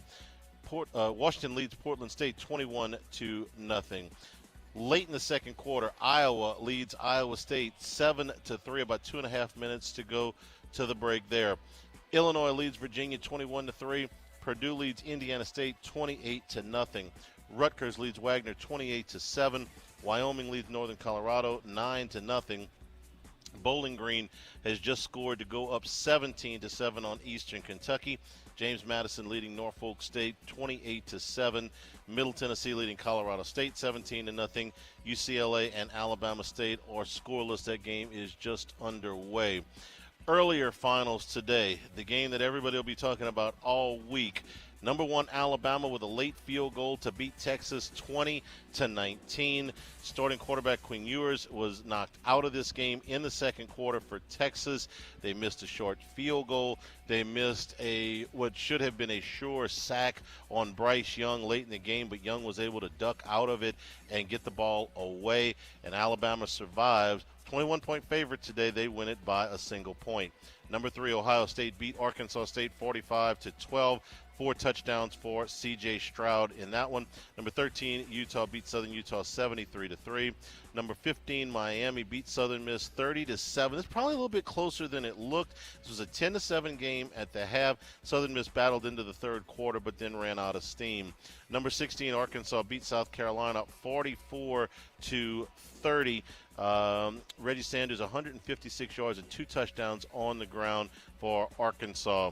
Number 19, NC State beat Charleston Southern 55-3. It was number 23, Wake Forest over Vandy, 45-25. Sam Hartman back for Wake Forest. He had that illness that kept him out the first week of the season. He threw for 300 yards even and 4 touchdown passes today. Minnesota beat Western Illinois 62-10.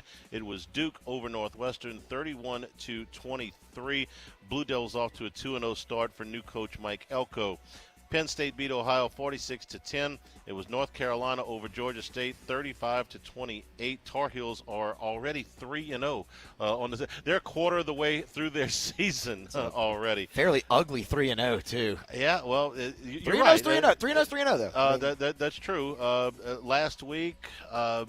Could have easily gone the other way. I was lucky. And who did they play the first week? FAMU. And they had like 29 players suspended or something in that game. And FAM scored 24 points on them, if I remember right. Texas San Antonio beat Army 41-38. That was in overtime. Kansas State beat Missouri 40-12. And South Alabama beat Central Michigan 38-24. Games coming up. Starting at 5 o'clock, Kansas is at West Virginia. West Virginia is a 2-touchdown favorite. Kansas hasn't won a road conference game since 2009. 2009. That's just a long time, That's right? a good road. Haven't been. I don't think they've been a favorite in any of those games either. No. 13 years. You've probably seen a lot of lines like this one, 2 touchdowns or more. Yeah. Old Dominion at East Carolina, Holy Cross at Buffalo, also at 5 o'clock. 6 o'clock kickoff tonight for number 7 Oklahoma hosting Kent State. Number 20 Kentucky is at number 12 Florida in the Swamp. Who you like? I like Florida. I think they cover the number too. Honestly, I just know Chris Rodriguez. That's tough. And we were talking about Anthony Richardson in the break. I mean, come on. The number just a tick down now at 5.5 right now. This will be one of the better matchups you see at quarterback this season. Will Levis and Anthony Richardson both looked at as potential first-round picks next April. Number 22 Ole Miss takes on Central Arkansas. UConn hosts Syracuse. I'm anxious to see that. Tell me if I'm completely off my rocker. UConn, who was quite possibly the worst D1 team last year, went out and played with Utah State. Early in that game. They were okay. Syracuse got a win against Louisville. UConn under Jim Mora looks a little bit better. How could they couldn't possibly look anywhere? They're a 24-point dog tonight is why I'm asking. At home. Yeah, a 24-point dog for a team that now has. They got a heartbeat. I don't know how much talent they got, but they got a heartbeat anyway. Syracuse tough to figure out too, because Louisville showed last night they clearly aren't as bad as they played week number 1. Malik Cunningham is a real weapon. He's a player. He's not Lamar Jackson, he is. But he is a real weapon. And I was surprised last night. I actually thought that Central Florida would be better last night. Louisville really handled. They were in control of that game. They were. I mean, it was. You had Central Florida at arm's length on the road the whole time. So Syracuse dominates that first round. I don't know. 24 at home. That's a big line. And I'm not gonna watch. I've got no, do, yeah. But 24 points. There's a lot better games around that time, but it is interesting. 6:30 kickoff on the Farm. Number 10 USC is at Stanford. 8:30. Another 6:30 kick. Arizona State at Oklahoma State. San Jose State is at Auburn. That is also a 6:30 kick. Georgia Southern is at Nebraska. Nebraska a big favorite. 23.5 points in that game. Hawaii is at number 4 Michigan. They play this game under the lights. Wolverines are favored by more than half 100. They are a 52-point favorite. I got to confess, I've seen Hawaii play both games. I watched the whole thing, both times. Well, in week 0, they were playing Vandy. No, I watched that one too. Yeah. Well, it was the last game on last week, and so it was against Western Kentucky.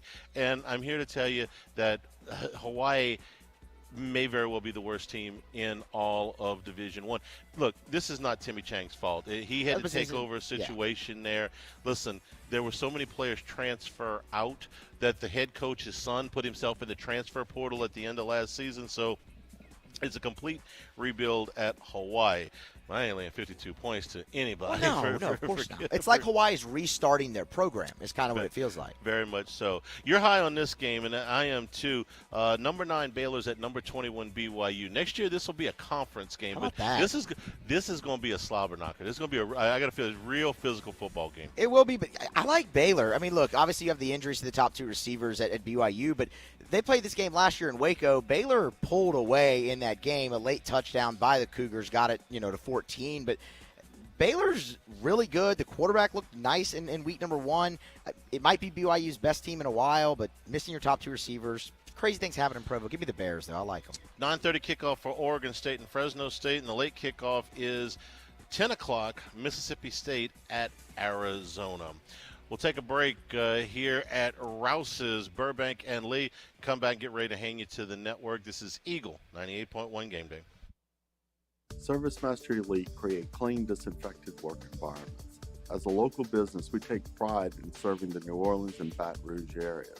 Our cleaning protocols follow CDC and OSHA standards for healthcare settings, offices, senior living, restaurants, and industrial plants. Contact ServiceMaster Elite to get your operation ready for reopening with germ disinfection cleaning. ServiceMaster Elite, the trusted choice in professional cleaning since 1996. It's no secret. The best oysters in Baton Rouge are at Jolie Pearl Oyster Bar. Enjoy mouth-watering South Louisiana flavor and oysters from all over the country. And don't forget our nightly drink specials.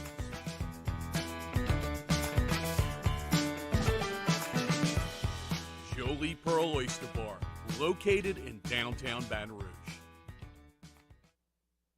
I'm Jay Ducote. I grew up learning how to cook at LSU tailgate parties and right in my own backyard. And I created JD's Louisiana products to bring that Louisiana flavor to you at home for your backyard cookout.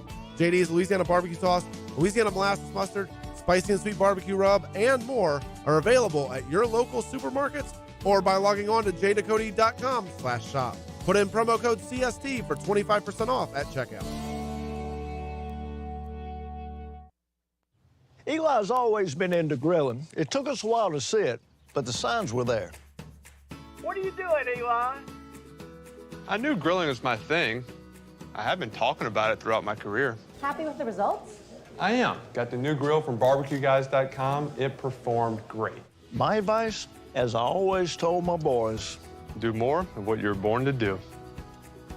Barbecue Guys, for those who were born to grill. You want cheese on your burger, Pops? I'll take a little cheese. At All-Star Toyota, you get it all. If you're in the market for an all-new Toyota vehicle, come see our friendly and knowledgeable sales team at All-Star Toyota. Located in Baton Rouge at the corner of Airline and Goodwood, we've been serving our community since 2005 by offering a large selection of new Toyota cars, trucks, and SUVs. Get behind the wheel of your dream car and take a test drive at All-Star Toyota today.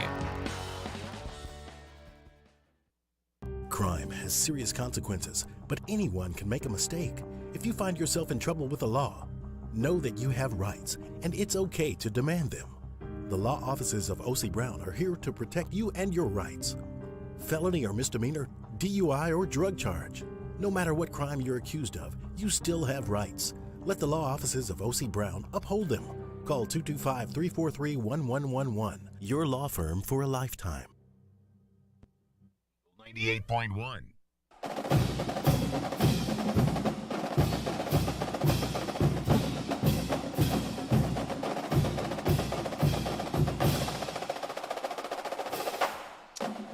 Back here at Rouse's as we're wrapping up Eagle 98.1 Game Day. Tennessee got what looked like it was going to be a gift right before the half with about 15 seconds to go. They get a sack and a fumble recovery deep in Pittsburgh territory. They throw the first ball to the end zone with 7 seconds to go. It was intercepted, but I think this is going to come back.